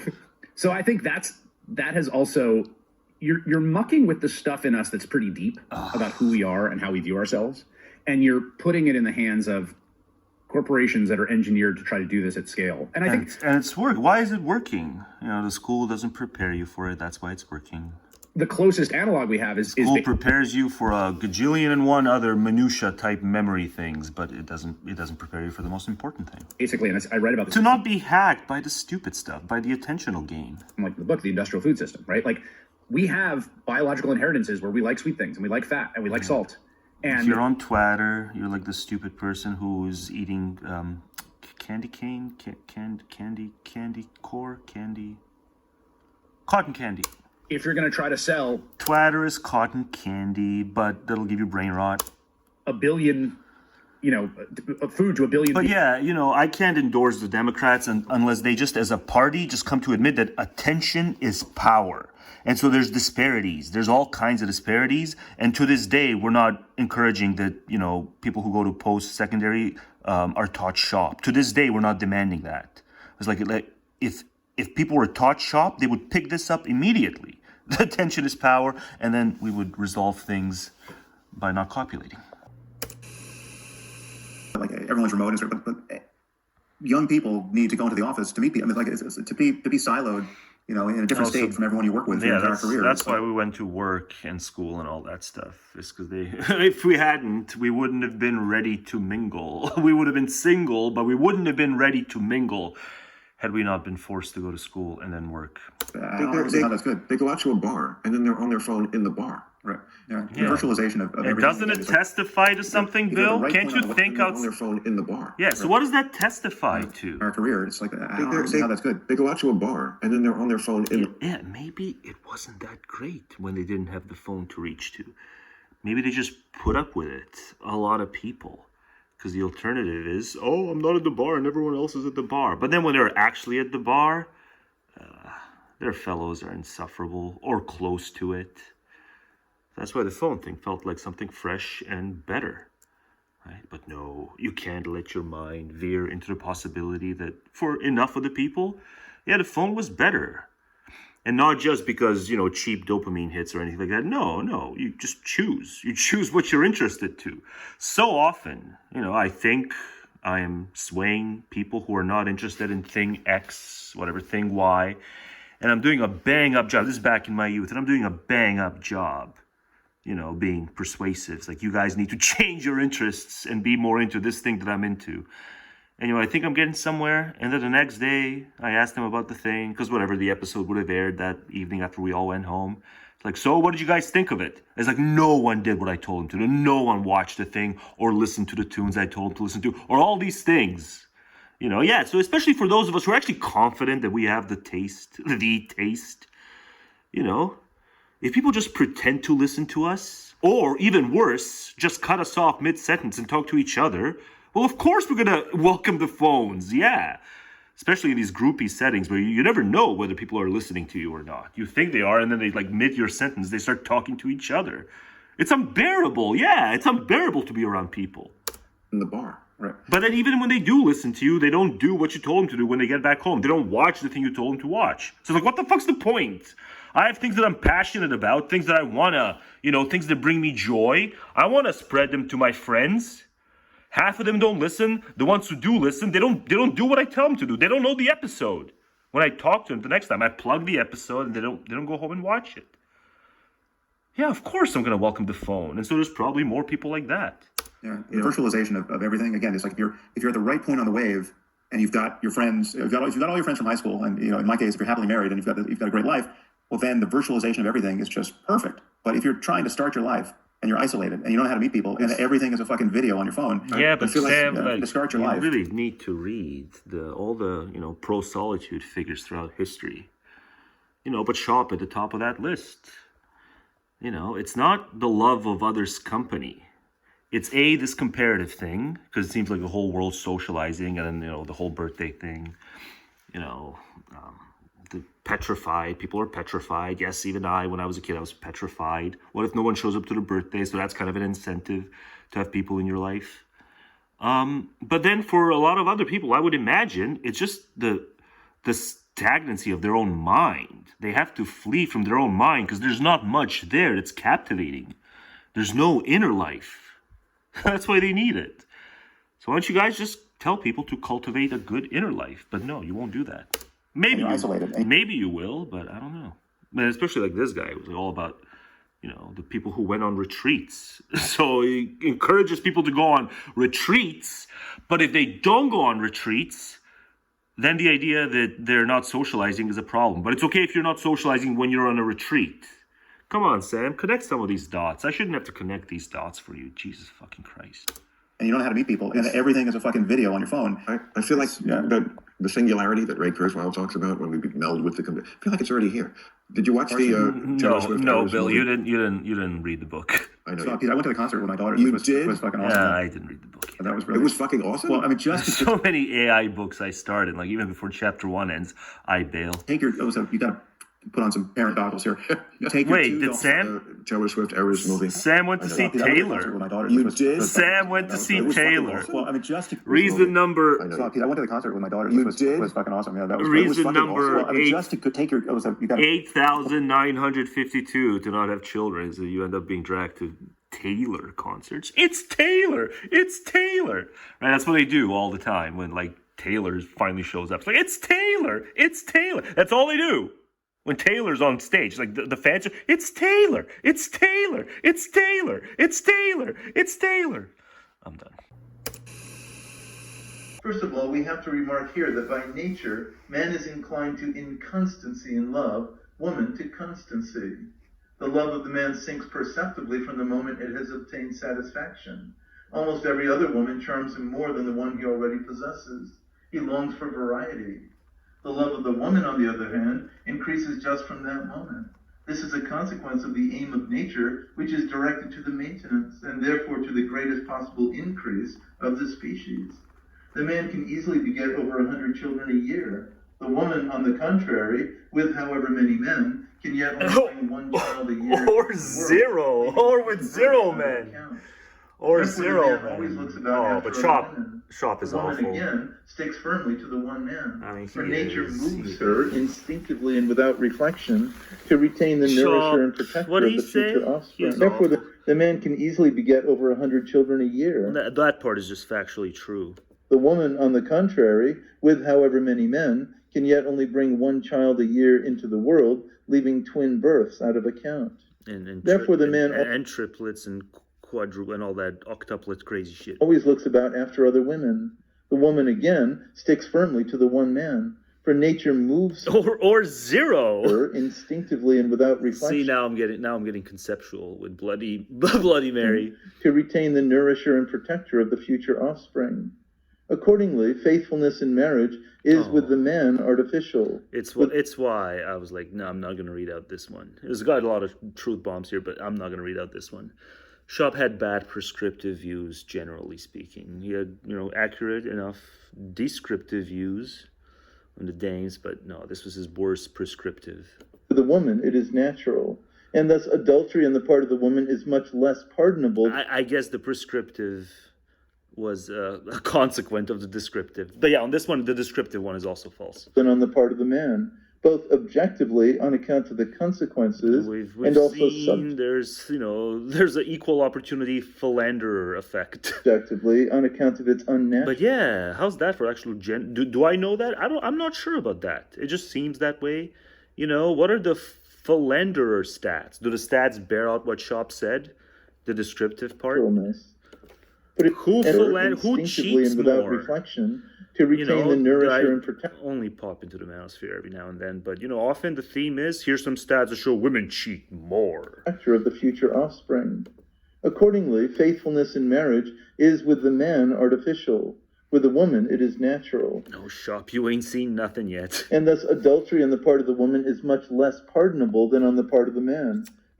Regardless of what's descriptively the case, no, Schaap, we got to be, legally speaking, we got to be egalitarian. And, for all intents and purposes, morally speaking, in all circumstances, unless we're being just outright attacked, I'm going to say to the man, who suffers false accusations and who's, reputationally ruined and therefore, occupationally ruined and no prospects. Yeah, I don't expect you to be a moral egalitarian on gender. I know, because there's just not enough. There's just not enough of them who will empathize or even care. There's just one too many one-track thinkers in pretty much all schools of feminism. Objectively on account of the consequences, and also subjectively on account of its unnaturalness.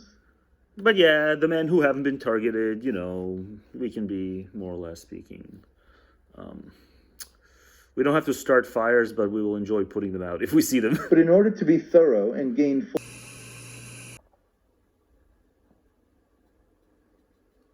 Oh. Who's the master? Who's the master puppeteer? Who's the master puppeteer? Who dareth a master puppeteer? The ultimate alpha male of all time. Who dares even make an image of it, much less do it IRL? But is it going on IRL? No, I don't think so. That's why I'm not using the image. But it's such a fun image. Wait till you see who the master puppeteer is. It's such a fun image. It's just I can't use it because I don't think reality comports itself to it, If anything, Fox News master puppeteers him more than what the image suggests. Are you ready for the spoiler? I think you might know the spoiler, given what the whole video is kind of about. Remember the whole Iran thing? It was kind of a big deal early in the video. So yeah, I think you might know who the master puppeteer is. Spoiler, 3, 2, 1. Oh. So why would I think that it's not actually happening? Well, there's reasons, but the clincher is this here podcast by this fella, who's the guest, Aaron David Miller, on the Ezra show. I can't listen to it on the Lappy anymore. You gotta sign in, but I can still listen to it on the phone. But I don't know what they mean by sign in. I'm signed in to Google, but I'm not signed into Ezra. But anyway, I'm not signing into any New York Times crap, but I can only listen to Ezra on the phone. Well, I'll figure it out. Anyway, if anything, he's more master puppeteered by Fox News and shit than by this guy. No, it's just he just wakes up one day feeling like doing it, and the next day feels like doing something else. That's all it is. The Aaron David Miller shows in great detail why there's no master strategy. There's no coherence even. There's just impulsivity. So, need not apply. You need not apply, BB, as a master puppeteer. Need not apply. But man, I really wanted to use this one. I really needed this one. This was just so much fun. For my sing-along stuff, audio only. I really wanted to do this one, but I don't think reality comports itself to it, so I can't. You know, the images also have to be truthful. You know, they have to be, verity. It has to be a matter of verity. And I think this is just bullshit. But yeah, this is, you know, what did I do? I plugged the Benny Morris thing, and I'm going to plug this podcast by Ezra that I can't play from my laptop anymore unless I sign in, which I don't want to do. But this was, you know, very, very educational and shows that, no, he ain't puppeteered by anyone. It's just plain impulsivity. And that's probably the last I'm going to say about the Iraq thing in this video. Probably. There's a hell of a lot more to come, though, on other matters in this video. But good job, Ezra. You hosted a good chap for once, a nonpartisan chap. But a lot of spew here. No, Iran-Iraq verbal cock-up, obligatory. Iran-Iraq verbal cock-up. I had to fucking do it. Show the suspect before the attack, unloading his rented truck outside the Airbnb he was using. Investigators were still at that scene today, processing any evidence recovered at the Airbnb. A man who attended high school with the New Orleans attack suspect is shocked and surprised. Every post and every conversation I ever had with him, here's a guy. Here's a guy who doesn't get it. Overthrowing the government, of course he didn't. A particular race what people say, like that. What people say. He was always very respectful. Of course he was. And very positive. You know, but even people who aren't this who radical. High school with the New Orleans attack suspect is shocked and surprised. How can post and every conversation I ever had with him, he was never mad at anything. He never talked about. How can people in 2025? It's the new current year. Race or religion or anything like that. He was always very respectful and. How can anyone still think that what you hear from people is what you get? How can anyone still harbor under such things? Oh, he was the happiest, chummiest. He never talked about overthrowing the course government he or being mad at a particular race or religion or anything attended like that. high school, so it's even more bullshit bullshit gaps between what's said and what's felt and thought. Particular race or religion. Of course, it's peak gap. He was always very respectful and very positive. What you gotta do. It's respect. Respect is very often unfelt and game theoretic. Defender asking anyone else who knew him to come forward. I feel a very formalistic respect, and so I'll be formalistically respectful. To today, anyway, over it's just 1,000 so law often enforcement agents. Someone does something, and the people in their lives like, I didn't think he was capable of it. I didn't think he was capable of it. You'd think, given that it's not just the current year, it's the new current year. You'd think we would have heard enough of this. I didn't think he was capable of it. When something like this happens, you don't know people. That's the point of this segment. You don't know people. Women. It's just easy. Over countless amounts. It's just easy to be wormy and to kind of suss out what's to be said and what's not to be said, and then you strike. Data, of videos. But people are still surprised. Of surveillances. Because people are nowhere where they need to be in terms of their assessment of their fellows. They're nowhere where they need to be. Tracking down every possible lead. There's nothing rarer to us than a good judge was reopened where and a good judge of character. 14 flowers were laid to honor the victims. An 18-year-old woman dreaming of becoming. But yeah, if we even slightly decrease the chances of this kind of shit happening by just having less, certain types of immigration, then fine. Let these other jobs not be done and let there be less innovation. But if you can just slightly decrease all this shit, the odds of all this shit happening, I'm all for it. A nurse, a single mother, a father of two, and a football star suffered fatal injuries. But, if, white supremacists do some bad shit too, then, deport the white supremacists. Officials have not released the names of those killed in the attack. Deport the violent white supremacists to Bangladesh too, so we can shut up about inconsistencies. Families and friends have started sharing their stories. Reggie was a beautiful person inside and out. To know Reggie was to love Reggie. I feel you're reading. Give me a little pizzazz. He was always. But import less people who are likely to be, believers of bad things, and then, deport more. They're rivals. Good mood. He can change their right. Islamists and white supremacists are kind of rivals more so than I don't know. Maybe according to Islamists, the average secularist is every bit as much of a rival as the average like white supremacist. I'm in the room, always but smiling. sick beard, bruh. Sick beard, bruh. Who's this? People in New Orleans Who are you? No mistake Are you still? They will not let this attack or You're still around? Wow. Deluded ideology overcome us. None of us should It's good to see you. I haven't seen you in so long. I haven't seen you. None of us should fear that it will overcome us. No, but you got rid of Remain in Mexico. The attack delayed a college football playoff. And then you wouldn't let Kamala. That's another nickname. Kamala. You wouldn't let Kamala distance her. You should have encouraged. Hey, Kamala, hey, distance yourself from me. It's okay. Just do it. Just distance yourself from me. I suck.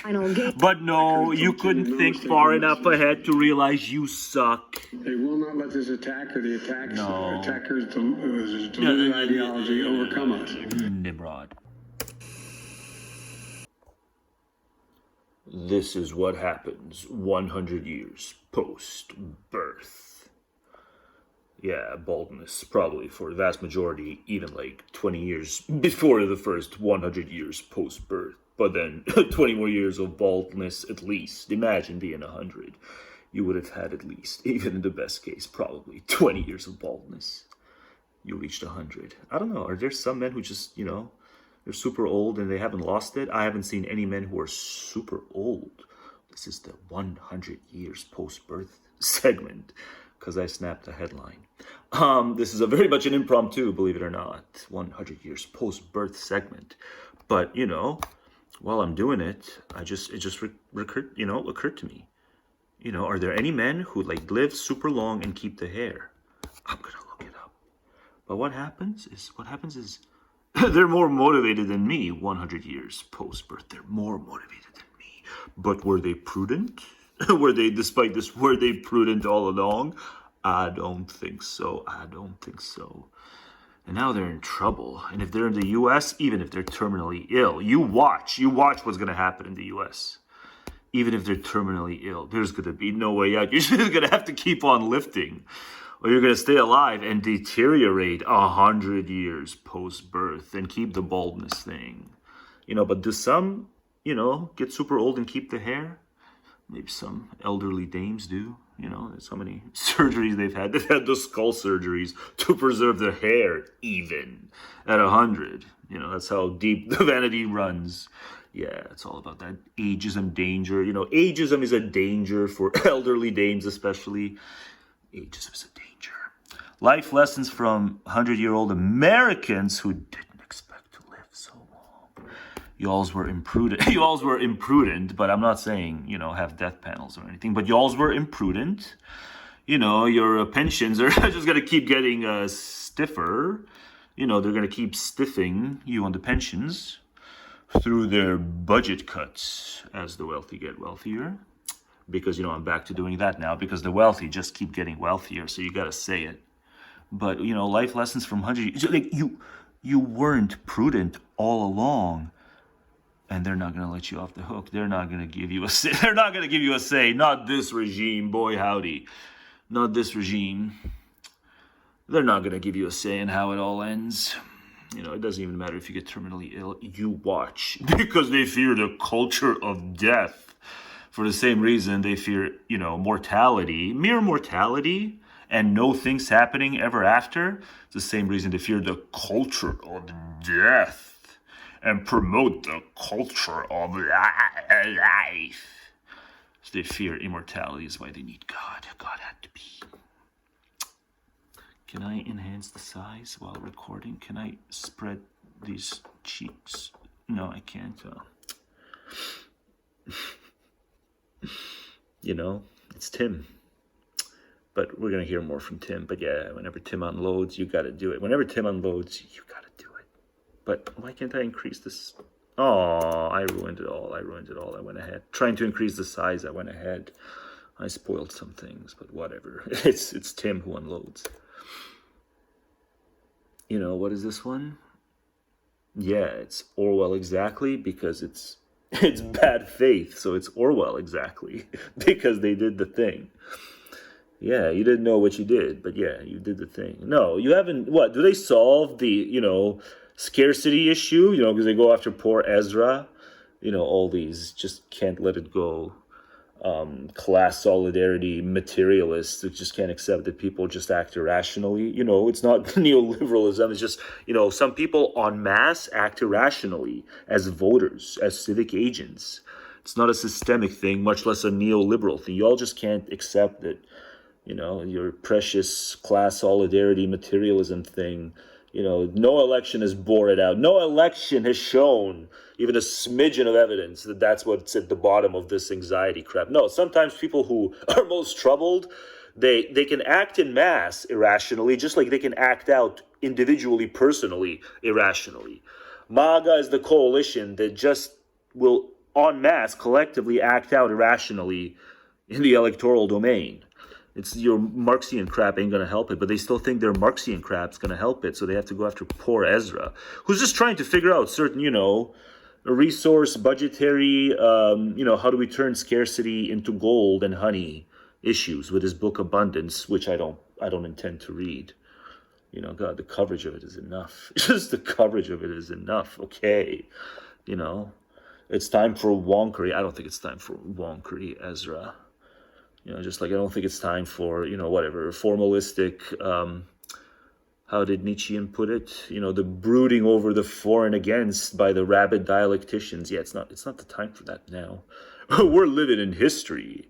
You ought not be deluded about that. Like, turbo layer history right now. Yeah, so, it's just as if it's ordinary times. People aren't saving up. People aren't saving up for a bunker. You ought to be, the term fallout shelter ought to be in vogue again. If the state ain't going to guide us to it, maybe we ought to pool our, meagerly scroungings together and do the, bunker thing. But not if these morons keep, being so, either the super rich or these morons who, just can't spend less than they earn. But yeah, that's why I stop. It was supposed to be. That's why I titled it "Segs with Massive Deading." Oh, I meant to write something else, but I didn't finish writing it well. Segs with massive deading. Yeah, it works. It was a while ago. I just happened upon these. It was a while ago, but clearly not that while ago. It's segs with massive. Yeah, it's They buy a lot of crap for their kids too, right? Yeah, it's, dames and their cosmetics and crap, and then they, shit out some kids and they buy a lot of stuff for their kids, and then, you get, you see it in data. You see it in data, and, they want more social spending as a result, and they ain't gonna get it, not in this regime. So good luck, America. Right, from 2018 to 2024, good luck, America. It's not like they were more responsible in 2018, but then the irresponsibility chart. Poof, poof. The Jordan Peterson era didn't instill more personal responsibility. This is the Peterson era. And then, yeah, it's the same. Like, Peterson dips, he goes to, God, I didn't even realize, Peterson dips around here. And then, yeah, in 2021, he starts recovering, and then it's just that that's the fever pitch against 20 atheists, Jubilee moment, right? That's where fever pitch, that's Jordan Peterson's trajectory. But his whole run didn't coincide with an overall, more fiscal, at least, individual responsibility. But then, these assholes hate Ezra because Ezra wasn't Marxian by, thinking about, the wonky, abundance versus scarcity stuff. No, that wasn't Marxian. It didn't build up animosity to the rich. It's like, whatever. I have animosity for the rich, and I'm not even, the least bit sympathetic to Marxism. It doesn't have to be Marxism. It doesn't have to be Marxism. We can just look at how they conduct themselves, Oh, but then I guess it does have to be Marxism.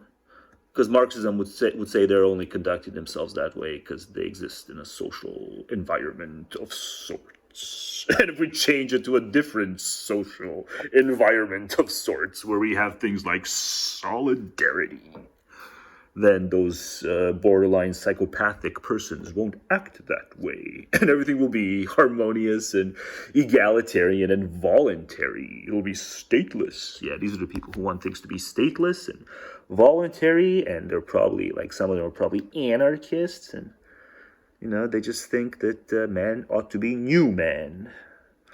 You know, and they slap different labels on it across centuries. But that's what they hate Ezra's wonkery, because Ezra's not building animosity for the rich along Marxian lines. And so with Ezra's book, they're not going to get what they want. They're not going to get the final clash between the proletariat and the bourgeoisie. And, you know, as Orwell documented, they're not much bothered that not a single human being ever identifies ideologically as bourgeois. You know, they'll keep using bourgeois and hating people like Ezra, because it must be about, you know, animosity between the rich and the poor. The poor. Oh, so much woe for the poor. And also, metaphysically, we're these real dull materialists. It's not just, you know, class solidarity materialism. It's also, you know, metaphysics is pure. It's a purely material world. It's a material girl and a few boys, so-called men. It's a material girl in a material world, and what's a little dishonesty and even self-deception here and there. Self-deception wasn't material. But these broads sure as hell were material. These broads sure as hell were material, and also, it was the Peterson career trajectory slope thing. But then, yeah, because I said segs, it's segs without backbones here too. Finn. Speaking of mush and mock, people need to see mock so they know that I mean the AW version. You know, sometimes I say mock and it's the OC, you know, M-O-C-K, but here's the mock as in the AW version of mock. Mockish, you know, mushy and schmaltzy. And so speaking of mockish, Jordan Peterson discovers that MAGA is woke. And it's just what you'd expect from the people who are all about covering the characters. Ooh, the characters. You know, haven't you figured it out yet? You know, too much emphasis on the characters and the personas got us into this mess. But sure, keep covering all the characters. And, you know, take from this what you will, but I've seen headlines from others all about how MAGA's figured out that Jordan's woke. MAGA's calling Jordan woke. Everyone's calling Jordan woke. But here, Destiny took like the opposite of it. So take from all this crap what you will. It's all the character crap. Let's get back to the issues. But it's hard not to hate people. I'll admit that. I'll be the first to admit it. It's hard not to hate people. But let's do our best to be logicists and get back to strictly the issues. But first this. Dumb equals earn more. Why dumb people earn more than smart people. And it's philosophy coded. So it's this whole genre of videos where, you know, I don't know how they even define smart and dumb. But, you know, it seems to escape him or her. But it seems to escape them. It seems to escape the them who run philosophy coded. That people can be smart at some things and really dumb at others. And that's probably more of what explains this than any crap that, you know, catch-all crap that you've got spun up here in this video. It's some catch-all crap. But he's probably smart enough to cover his ass with caveats and stuff. It's like, oh, well, sometimes smart people out-earn dumb people. But then it's like not often enough. It's like, no, it's just, you know, people can be stupid in hundreds of ways and they can be smart in hundreds of ways. And, you know, and even beyond that, you know, there's the genius intellect. It goes beyond cognitive horsepower. You know, you can just have intellect as the clarity of consciousness. It goes beyond cognitive horsepower. And how speedily can you figure it out? No, it goes beyond that. But yeah, I want to do a genre of videos that exposes this kind of genre of videos. Why smart philosophy people exploit binary thinking of non-philosophy people and kind of get, decent views while they're at it, but, brand themselves as philosophy. You're exploiting the binary people who think there really are dumb people out earning smart people. You're exploiting that. That doesn't happen, IRL. Stop exploiting that. I think I did you, right? I did you last time. Republican Road to Hell with Tim Miller. Tim, tell me something I don't know. Tell me something I don't know. But I guess, you can say it of me. Maybe it's time for me to tell you all something you don't know. I kind of keep telling you all what you do know. Your 9-to-5 job makes you miserable and barely sustains the cost of living. Some makeup applied. Developing unhealthy coping mechanisms and distractions from the terrors of life that cost even more money. Increased levels of makeup applied. Let's see what's next. Realizing your 9-to-5 job actually makes you a slave to capitalism and wage inequality. Makes you a slave to scarcity and your own needs, right? Makes you a slave to your own needs. You need to work because you need stuff. That's why you need to work. It's not the job's fault, realistically. But okay, fine, blame capitalism. And wage inequality. Ever more levels of makeup applied. Realizing that life has no actual meaning and that you're just going to work till you eventually die of illness, old age, or whatnot. Well, even some headgear atop the makeup, getting all kinds of wacky now. Is the next one the punchline? I think the next one's the punchline, right? They usually have 4 rungs before the punchline. What could the punchline be? You'd think because, the meme blames capitalism and kind of reaches a bit to blame capitalism. You'd think that the punchline wouldn't be what it is, but wait till you've seen the punchline. But let's just kind of do the courtesy again. Realizing your 9-to-5 job actually makes you a slave to capitalism and wage inequality, more makeup. Realizing life has no actual meaning, that you're just going to work till you eventually die of illness, old age, or whatnot. Increase makeup yet some more. And then having children. It's having children to pass on the gift of life. Full-blown clown world is by having children's. So every now and then someone kind of reaches to blame capitalism, but then still gets it. It's the needs. It's the needs. It's not the cap. It's the needs. It's that you're gonna have to work because you're gonna have needs that can satisfy, but the needs will crop back up. So you have to keep cropping back to work. You have to keep crawling back to work because your needs keep cropping up, and it's all just really kind of stupid. You should be absolved of your needs. Then, then it might be a gift. You can just riff on stuff all the time and not have to go to work. Then it might actually be a gift, but that's not how it works. The way it works is needs are cyclical and stupid. God, they're still doing this crap. I've explained this so many times. Democrats are not the left. Every country has an institutional standardized spectrum based on where the actual institutions are. And so there is a left plank and a right plank in every country. Insofar as there's divergence within the country, there's that institutional as opposed to purely theoretical, standardization of left and right. And, in some parts of the world, yes, it looks very different than in others. Sometimes it's like night and day. It's like that whole, black and white thing where it's like the guy and the dame. That's how different it is in some countries, but the words stay the same. And so people think they're dunking. Current affairs. Nathan Robinson thinks he's about to dunk on all the, I guess even AOC is barely left, according to Nathan Robinson.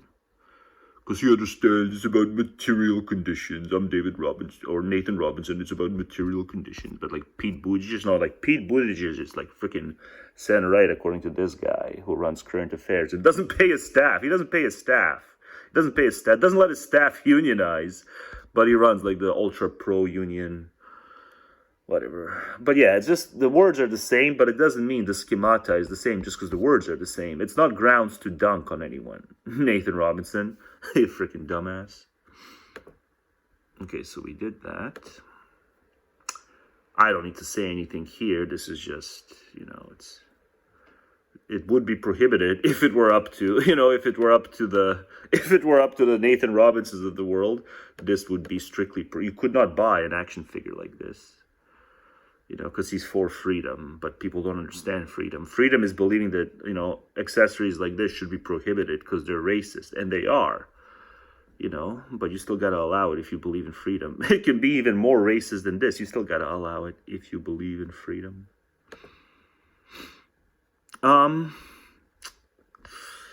Yeah, how do you argue with it? How do you argue with it? How do you argue with it? It's what they're doing. It's what they're doing. I feel targeted. I feel like I'm the, because I'm kind of saying something similar to this. So I feel targeted here. They're saying, no, it's not, puberty doesn't ail ya. Puberty doesn't ail ya. Yeah, puberty ails ya. That's the truth. Puberty ails ya. But I'll explain it further next time. But it's just sometimes I snip the stupid memes, the memes that disagree with me.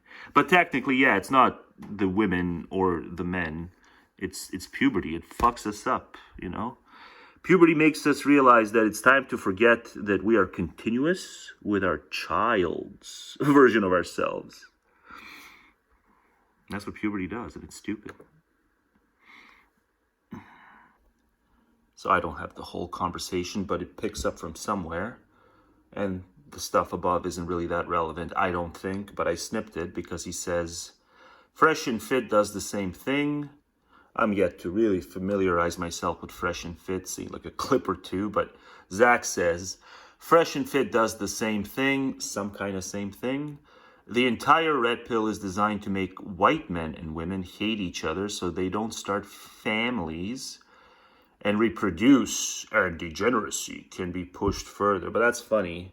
You think about it a little further than you, Zach, and you'll see the family itself just is degeneracy. Won't explain the whole of it here, but I think you can put two and two together if you watched a few of my 2024 videos. Natalism as collective FOMO. Love was an inside job. Yeah, see, Zach, you just haven't figured it out yet. You haven't figured out that love was an inside job. All the barriers to entry in terms of like what can be aired on television, a lot of that shit surrounded the gender sensitivities. But now you're like, it's the internet that conspires to turn the genders against each of the sexes, whatever the sexes. The biological sexes against each other. It's the internet. It's like, no, it was all the societal makeup prior to the internet that was so sturdy in just being a giant thought-terminating cliche in terms of whether the sexes are good for each other, post-pelvically. Yeah, the sexes are, insofar as it's heteronormative, the sexes are good for each other pelvically, right? It's the sex pod. The sexes are good for each other pelvically, but that's about as far as it goes. Hedonically. With few exceptions, they're not. Men and women, boys and girls are not good for each other psychologically or whatever, spiritually. They're not. They're just kind of, wink, wink, don't look there, don't think too hard in that because the sex is good. So don't think too hard about the other stuff that doesn't fit well. Because there's at least two parts that fit well. So don't think, don't worry your pretty little head about the rest of it. Yeah, that was the pre-internet setup, Zach. So much. It's just a giant thought-terminating cliche to get us to be, in the best case, suboptimally skeptical, but in the worst case, non-skeptical entirely in terms of what's actually good for the individual who wants to surmount his puberty, his puberty forces. The puberty forces that rain in on you, Zach, are not good forces. They eat your brain. It's called hormones. It doesn't clarify your thinking. Hormones, they muddle your thought. But he wants to kind of suggest that there's some other, probably Jewy. Yeah, it's probably the Jewy conspiracy. And he ties it with degeneracy. No, codependence, Zach, is degeneracy. Codependence in all walks of life. But especially the, romantic kind. But then Royale kind of exaggerates too. You know, every time I think it's someone who's about to set him straight, it's like, okay, good. But then turns out Royale exaggerates too. I think that's just the outcome of telling men the truth about dating/relationships. You're already in trouble when you're using ambiguous words as if they're not ambiguous. And really words that help the dame side of this war, words like dating, can mean anything. Ooh, I'm dating so-and-so. So yeah, it could be screwing his brains out, or you could just be stringing him along. And it's both encapsulated by the word dating. Don't use their word. It's their word. You know, any man who hasn't figured it out yet, this is their word. They thrive on the ambiguity of it. You know, there's men can figure it out. But of course, because they still say red pill, right? Like even the red pill is too destructive of the genders. No, red pill ain't nearly as destructive as it needs to be. Black pill's the proper destructive pill. But you guys are just so far behind a curveball, it's not even funny. But he kind of pushes back to Zach. Roy pushes back to Zach. I think that's just the outcome of telling men the truth about dating/relationships. When men find out that they're expected to be 10 times better than their grandfathers for women who are 10 times worse than their grandmothers, the natural reaction is disgust. What's the alternative? But it's not 10 times. You're exaggerating, you know. It varies per couple and per prospective couple. And yeah, in some cases, you know, chicks are better than the dudes. You know, some dudes are indeed troubled. Make no mistake. Sometimes, you know, the chick is better. But then the chick convinces herself that she needs codependence or something because he's got high status or a six-pack or something. So even though she's top to bottom better than him, you know, she convinces herself that she needs him. But more often than not, you know, it's the gold digging standard. So maybe in their case, yeah, they are. They are codependent. They're codependent because they're sometimes gold diggers.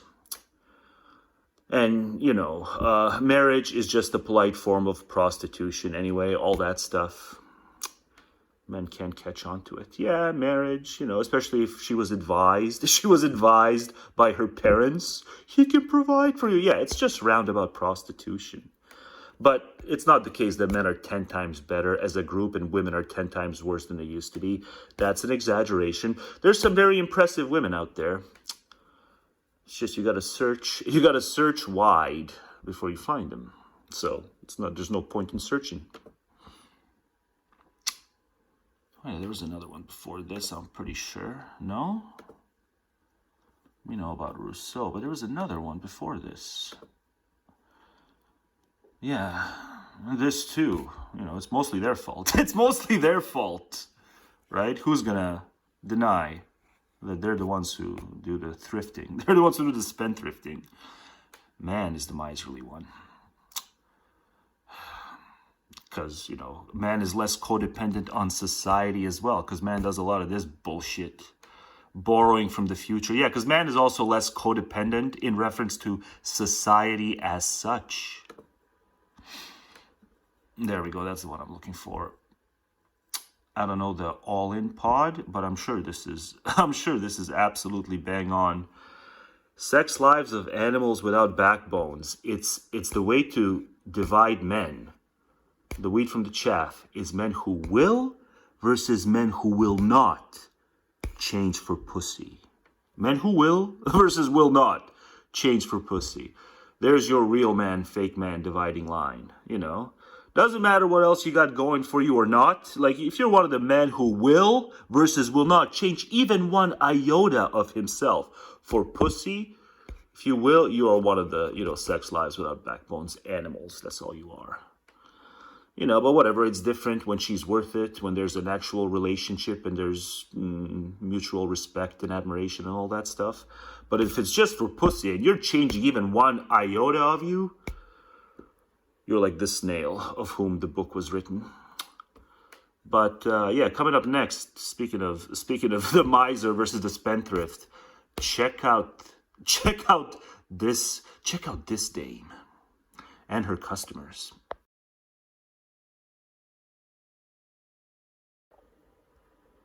That's right. You wait a few seconds, and then you wait a few seconds more. Coming up next, build up that suspense. But what is it going to be?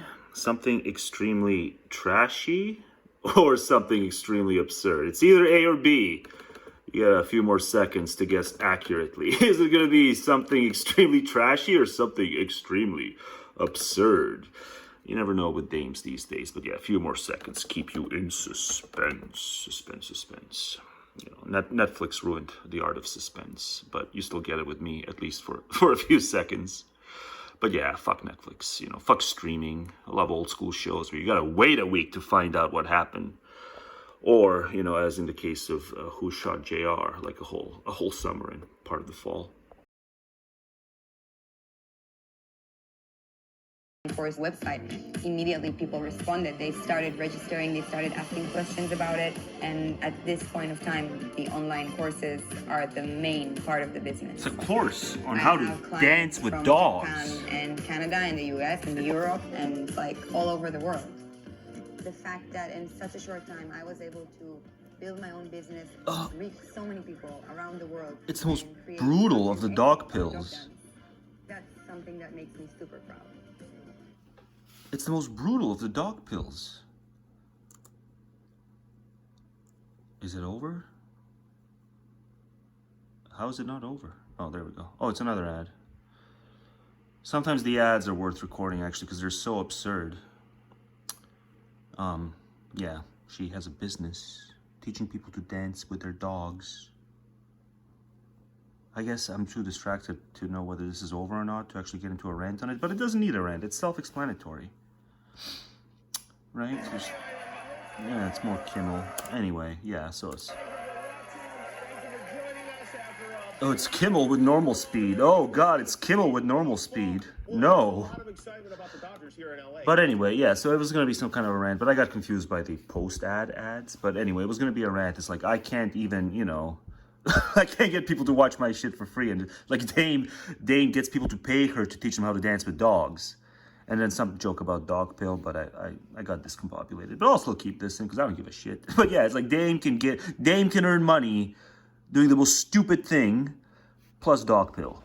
For a platform where I can really manage my business. Yeah. A place that can help me share my knowledge. I haven't seen it since the first time. I see it now. I found that in weeks. But it's super I offensive. have 4 dogs. It's super Bailey, offensive. Pessa, Marta, and Rhythm. 4 dogs. Rhythm, he's all 4 know how to dance. But it's super offensive that, you know, get rich quick schemes through dancing. They blockade BR. Now you've gone too far, Dane, when you block BR. Immediately people responded. They started registering, they started asking questions about it, and at this point of time, the online courses are the main part of the business. It's a turbo dog pill. What if I told you that every great civilization throughout history has followed the exact same path to destruction? Not war, not natural disasters, not even economic collapse, but something far more insidious. The slow decay of critical thinking is replaced by the worship of ignorance and the celebration of stupidity. Here's the question that should terrify you. We're not just watching this happen. We're living through the final stages right now. Picture this. In 2006, idiocracy painted a dystopian It's what I've been where saying. society had devolved into complete intellectual bankruptcy. But some societies succumb to it more than others, isn't it so? You know, is Norway an idiocracy? I don't think Norway. You know, I don't think Australia, much of it is an idiocracy. You know, it just seems that the idiocracy came for one nation in particular. I'm sorry. But, you know, was it the case that every great civilization had nothing to do with the plague? You know, it's what he's saying. It had to do with ignorance and incuriosity, a la idiocracy. But it's like, is it the case? I think at least some along the way, like plagues and the elements, or something else. Some external enemy had something to do with the fall. So I don't know if he's historically right, but I don't want to get into examples because then it'll be contested. I don't need that crap. This is about misanthropy. We shan't get sidetracked. This is about misanthropy. And we're watching reality TV stars become world leaders. Yeah, that's what I think of that. As elitists, they are for suggesting we might want to stop poisoning our planet. The parallels aren't just striking. Support. They're a roadmap. Support the people who call idiocracy. He's just calling idiocracy. You know, I kind of negged on him a bit for a previous thing. You know, whatever, the stupid get promoted and the smart aren't promoted. That's not empirically the case. That's an oversimplification at best. But I think he's going to knock this one out of the park. It's philosophy coded, and it needs more thumbs. It does. You know? See, it's not about any malign motivation. I can notice when something's good enough, and still it needs more thumbs. With disturbing precision. But here's what's But true. others need more thumbs too. But yeah, others need more thumbs as well. Be chilling. This isn't new. In reference to beat the idiocracy, you know, fine, have him do it. Have him beat the idiocracy. Give him more thumbs. It doesn't matter who beats the idiocracy. The idiocracy needs beaten. So support the people who are a little erroneous on, you know, this and that, but it's okay. You know, he's trying to beat the idiocracy. Let's help, you know, the one who's the closest to the runner-up beat the idiocracy. Truly chilling. This isn't new. No. From the Roman Empire to the Maya civilization, from ancient China to the Islamic Golden Age, every single advanced society has It's baked into our way of being. walked this We same have a way of being, and he's about to describe it. path to destruction. They've all reached a point where wisdom became unfashionable, expertise became suspicious, More important to be a spendthrift. and immediate Ooh, a miser is a pejorative. Being a miser is a pejorative. We're retro dames. Oh, he's miserly. You know, tightwad, future tense. Tightwad, he's miserly. No, it's good to be a spendthrift, yes? Yeah. Enjoy your bankruptcies and soon coming revolutions. gratification became more important than long-term What did he say? suspicious. Immediate gratification became more important than long-term survival. Think about Media it. spendthrift gratification. The Roman Empire once had the most advanced engineering, legal systems, and military organization in the world. But then male disposability came knocking. Male disposability came knocking. And then there was nothing left. The Maya could calculate astronomical events with a precision. That's one of the things woven to our way of being across time and place is, you know, sooner or later, male disposability is going to come knocking. That rivals modern computers. The Islamic Golden Age gave I mean, militarily this time, algebra you know, and advanced medicine, and preserved the you works. know, there's like emergency powers that give the state all kinds of, you know, abilities. And there's nothing to prevent conscription being one such thing on the list of those abilities. Ooh, we're just going to point to an emergency wartime act. And then you can be conscripted. You can be a militaristic slave. And you can help actualize yet more male disposability. Of aristocratical events. You can die in a war like an ant. And have them call it glorious, but then not cover the well-being of the vets who survive. You know, there's all kinds of horrendous stats. You know, there's a video by Dark Matter showed all kinds of horrendous stats on how they treat their vets. They treat their vets great rhetorically. They do. They treat their vets great rhetorically. The Yankees do. Precision that rivals. But that's about it. It's modern computers. But wait, what? Legal systems. Yeah, male disposability. Military organization in the world. The Maya could calculate astronomical events with a precision that rivals modern computers. The Islamic Golden Age gave us algebra and advanced medicine. And incest. And preserved the works of Aristotle while Europe was burning books. Yeah, I guess Europe had incest too. Yeah, they all had incest. But, you know, some parts had more incest than others. These weren't primitive societies. And it's dysgenic. That's the problem. It's no other problem apart from the fact that it's dysgenic. Think about it, folks. Ooh, we shan't think about it, because to think about it is to be anti-ableist, or wait, no. To think about it is to be ableist. Logical and intellectual powerhouses that somehow lost their way. In 2016, Oxford Dictionaries named post-truth their word of the year, recognizing how objective facts had become less influential than appeals to emotion and personal belief. Meanwhile, false news stories spread 6 times faster than true stories on social media. We're not approaching idiocracy. We're sprinting toward it with our phones in our hands, live streaming our own intellectual demise. The evidence is everywhere if you're willing to see it. Anti-vaccination Good commentary on it goes unseen by the droves. Good commentary on it goes unseen. And good kind of, impromptu commentary on it is also not seen. Movements have brought back diseases that were nearly eradicated. Yeah. Climate change denial persists despite overwhelming scientific consensus.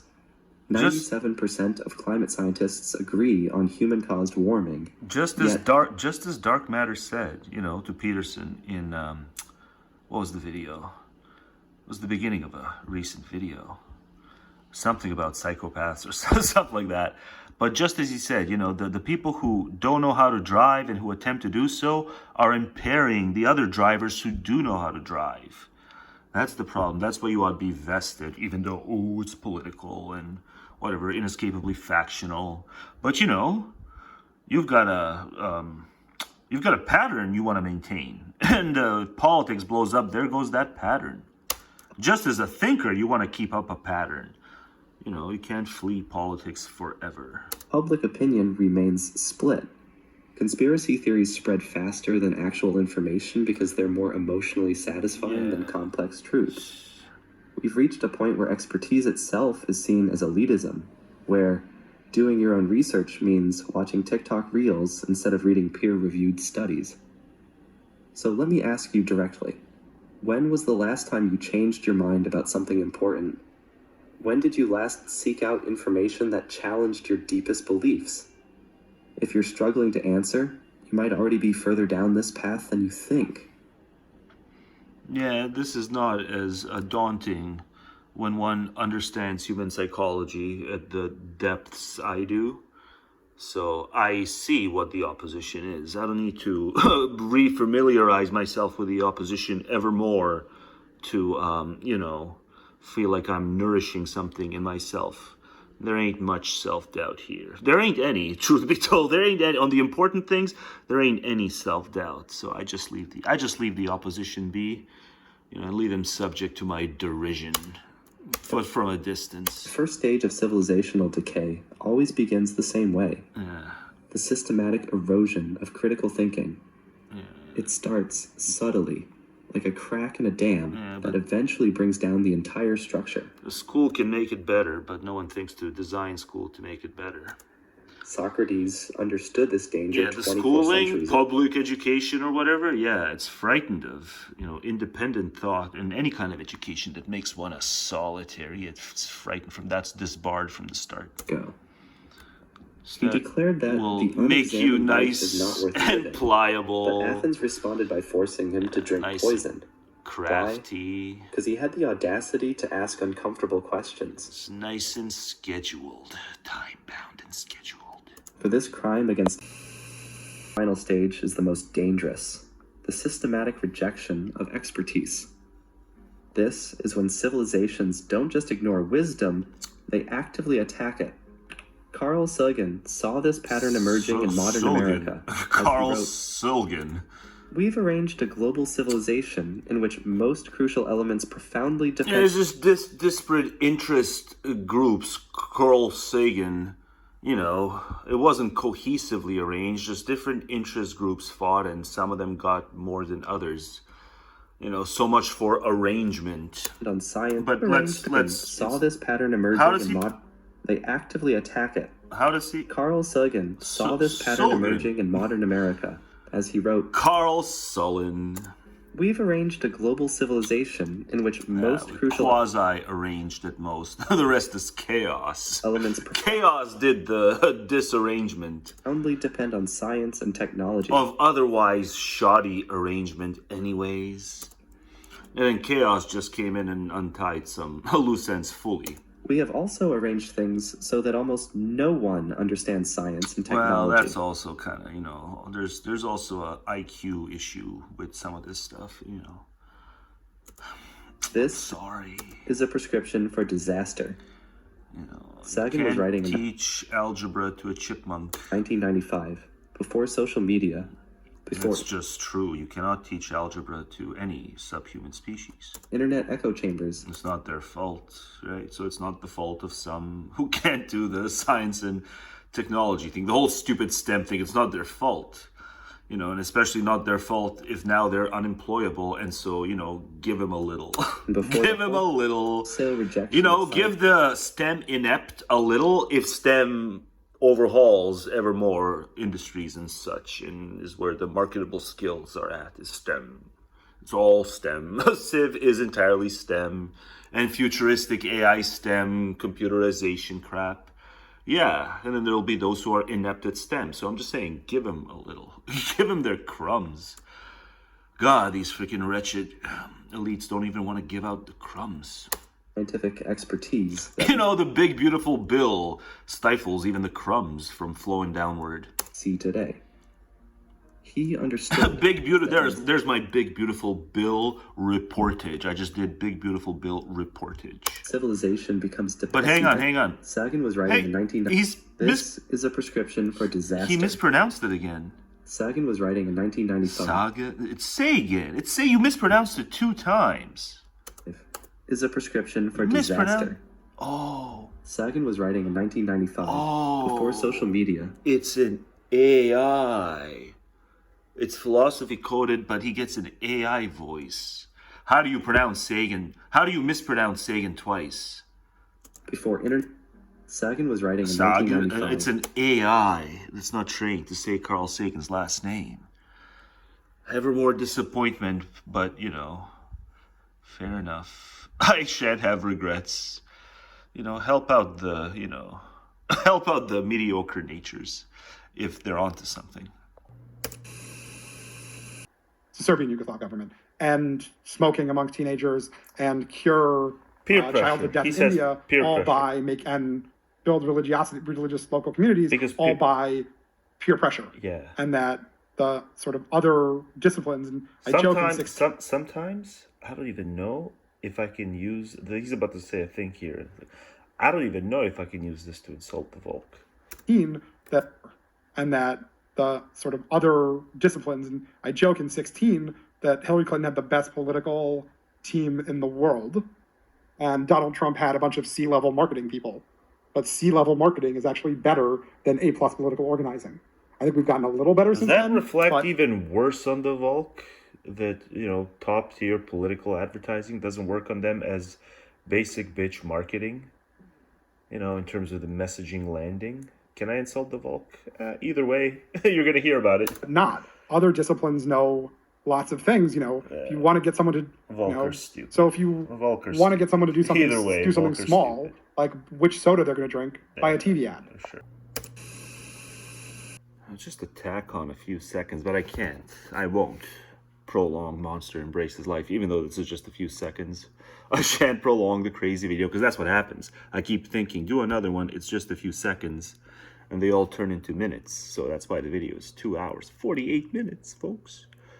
But Mr. Murray, you know, it's just, I made the point in passing. I just want to kind of make it, and not even make a point, just to kind of point out that it's the absurdity. It's the absurdity that he's the paragon of Western Civ, and that he really did this, that he really thought that this is the thing to do in this moment, even though he's all about the gravitas of the moment and the, you know, woeful loss of life. He thinks it's woeful, even when it's the Gazans. He doesn't just say it. He sounds like he means it. He puts on the sympathetic sound.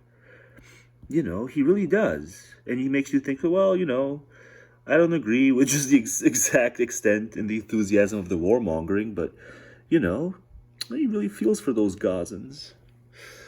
But then, it's like, isn't it too soon? You know? It'd be like if you were making oven jokes in the 50s, this kind of stuff. It's fighting words, you're a fighter. I think he's a fighter too. A lot of fighters around these parts, but yeah, I mean, come on, Douglas, this was not the thing to do. Let's see some other monsters.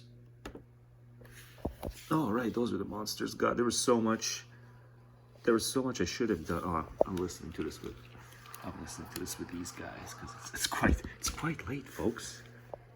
Yeah. But, you know, I I would have thrown in that BLM shit. I would have thrown in that BLM race riot of 2020 shit. It's just the song ran out. The song ran out. Maybe I'll do it some other time. Well, what's the misanthrope? The misanthrope is just the person who sees that the hyper-partisans are right about each other when they go off on each other. That's kind of my new working definition. Just came up with it now. And really expanded on it well in that outside rant in this video. The hyper-partisans are right and they don't even know it because they're right about each other. And woe be to you if you think I'm using partisan in a strictly political sense. I mean any kind of ideological partisan who has a worldview and just puts so much stock in their worldview and doesn't look at things game theoretically because they have a worldview. Like, you know, the 10 Commandments, whether it's irreligious or religious, they just have some, you know, like Kantian prima facie duties. I have these duties. Whether they come in the form of religious commandments or not, you know, just that worldview partisan. That's what I simply meant here. You know, there ain't no static, correct worldview, and the human brain can deal with it. And, you know, that's why so many people can't deal with the misanthrope as the person who sees deeper. They can't deal with the misanthrope as the person who simply sees deeper. But not every misanthrope. Some misanthropes probably just psychopaths. I also forgot to throw that in. Just occurred to me right now. So there's also that. But you know, I'm the mediated misanthrope. They think they're just right, but their opponent hyper-partisan is wrong. In a broader ideological sense, not just the narrow political sense, partisanship. You know, you don't read philosophy, you don't even understand that partisanship is a term even in philosophy. People just think it's a political only term. So I just got to kind of clean that up.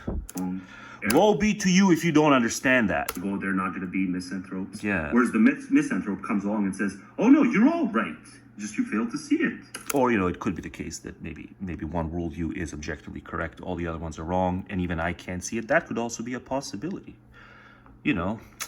And is misanthropy itself that kind of static worldview? No, it's not, right? If the world turns better, if it's better constituted, you know, if the gazelle doesn't get eaten by the lion, if majority of human beings start acting decent, or just a little more, you know, less beastly, it doesn't have to rise to the level of decent, just less beastly, I'll be less misanthropic, right?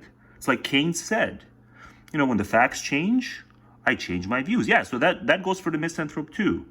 You know, the misanthropy is a product of observing the fact. It's not just a product of my built-in psychology. The misanthropy is a product of earnestly observing the facts and reporting on the quality of human and the quality of the forces that, you know, harm other non-human beings. The elements. It's a very cowardly way to be. That too.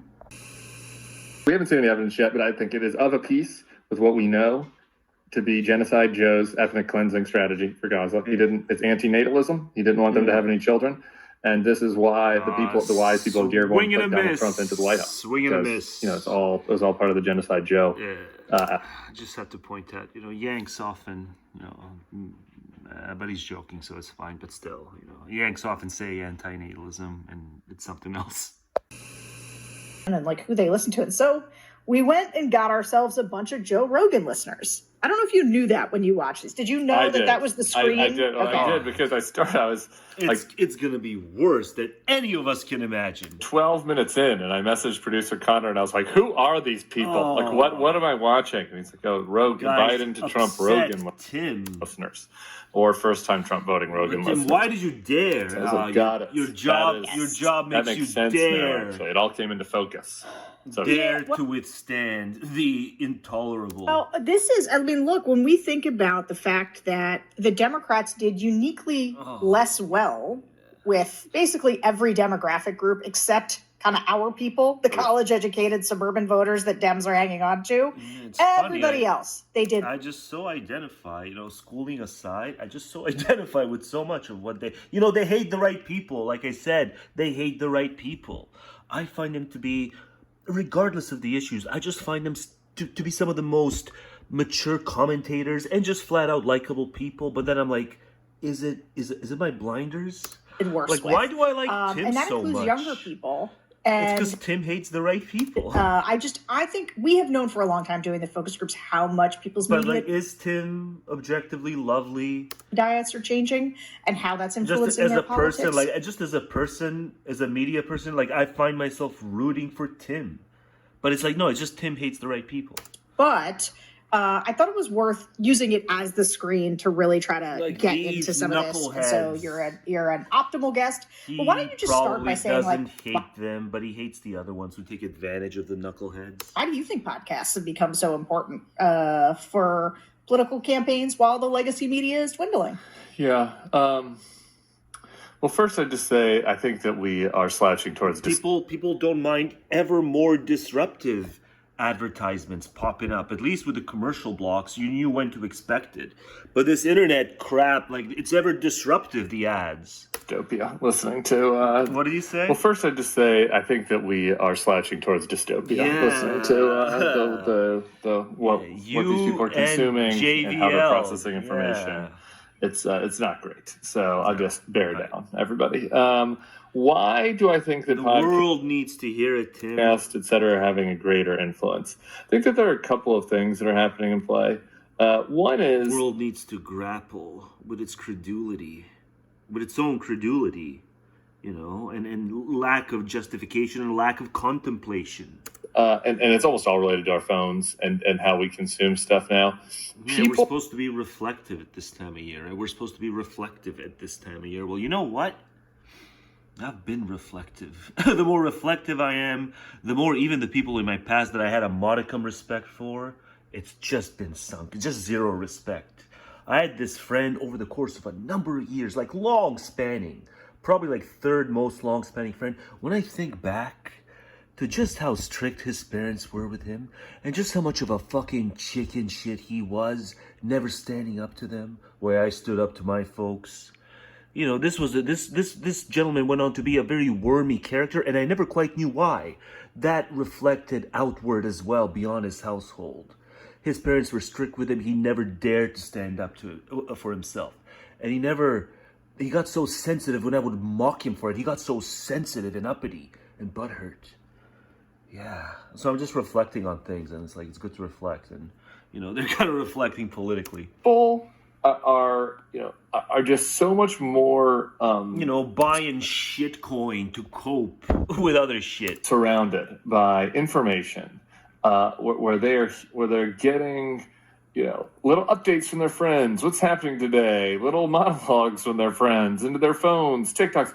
Like the way that people are consuming information has made on their phones has made the kind of stilted traditional media just feel fake and inauthentic and not. This just caters to their low attention spans. They're listening to podcasts while doing other stuff. Something that they connect with, right? And so podcasts are kind of a laundry when the podcast is on. Natural transition from that, where it's like, okay, I'm getting news, but it feels a little more natural. You hear this in these focus groups all the time. I feel like I'm getting what people really think. I'm getting it's ad revenue. There's your freaking natural aesthetic absolutely gone. Or a real view of the person. Clearly have the time. Clearly the person's not tried out the product, but they're pretending they tried out the product in the interviews. And so I think, at least with traditional media, it's not the news people. Dan Rather didn't read out the stupid products. They went to the commercial block. It was better. It was more natural. One reason, right? It was more respectable. Adults were more respectable as civic thinkers. They're like not even just age, it's just as these civic participants and once a year, show up at the ballot box thinkers.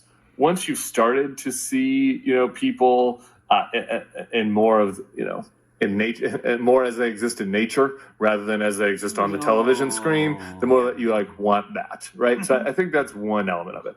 And I think that's mostly good, actually.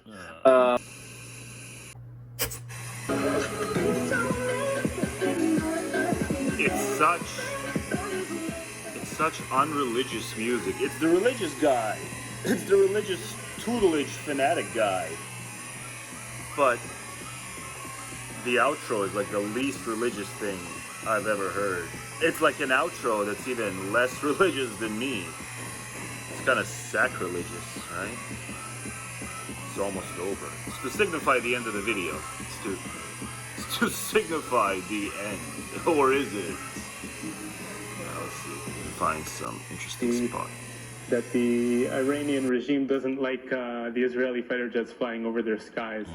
And they do have they have advanced their technologies on their Let's side. see if we can pick on some more stupid comments. We have, and we've been share more Bill Cooper content. It's the only reliable source I've ever found other than Jesus Christ and my mother, but Jesus first. Is create that environment. Put Jesus in front of Mama. Put Jesus in front of Mama. You don't know what brung you to the dance. It wasn't Jesus. It was your mama that brung you to the dance. Our side wins. We don't want Iran to acquire nuclear weapons or ballistic capabilities. You know, I guess he was kind of doing, like, for a religious fanatic channel, he was kind of doing the both sides thing earlier in his video. But let's go to the end, because this is supposed to signify the end of the video. The video's ending, the video's ending, the video's ending. But it's such a weird outro song. Is it a song? For like a religious fanatic channel. And on passing his 40th year, any man of the slightest power of mind, any man, that is, who has more than the sorry share of intellect with which nature has endowed 5/6 of mankind, will hardly fail to show some trace of misanthropy. For, as is natural, he has by that time inferred other people's character from an examination of his own, with the result that he has been gradually disappointed to find that in the qualities of the head, or in those of the heart, and usually in both, he reaches a level to which they do not attain, so he gladly avoids having anything more to do with them. For it may be said in general that every man will love or hate solitude, in other words, his own society, just in proportion as he is worth anything in himself. Kant, damn Skippy, remarks upon this kind of misanthropy in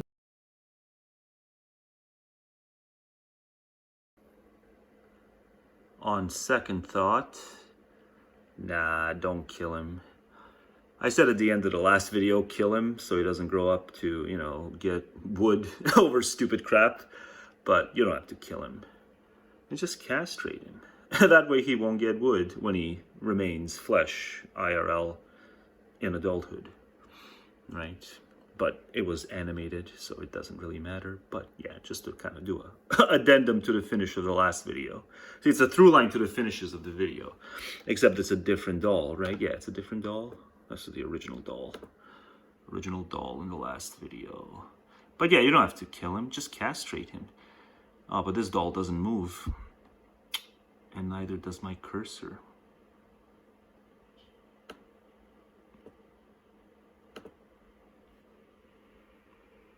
Okay, now it moves. But yeah, don't kill him, just castrate him. So he doesn't get wood. Finn.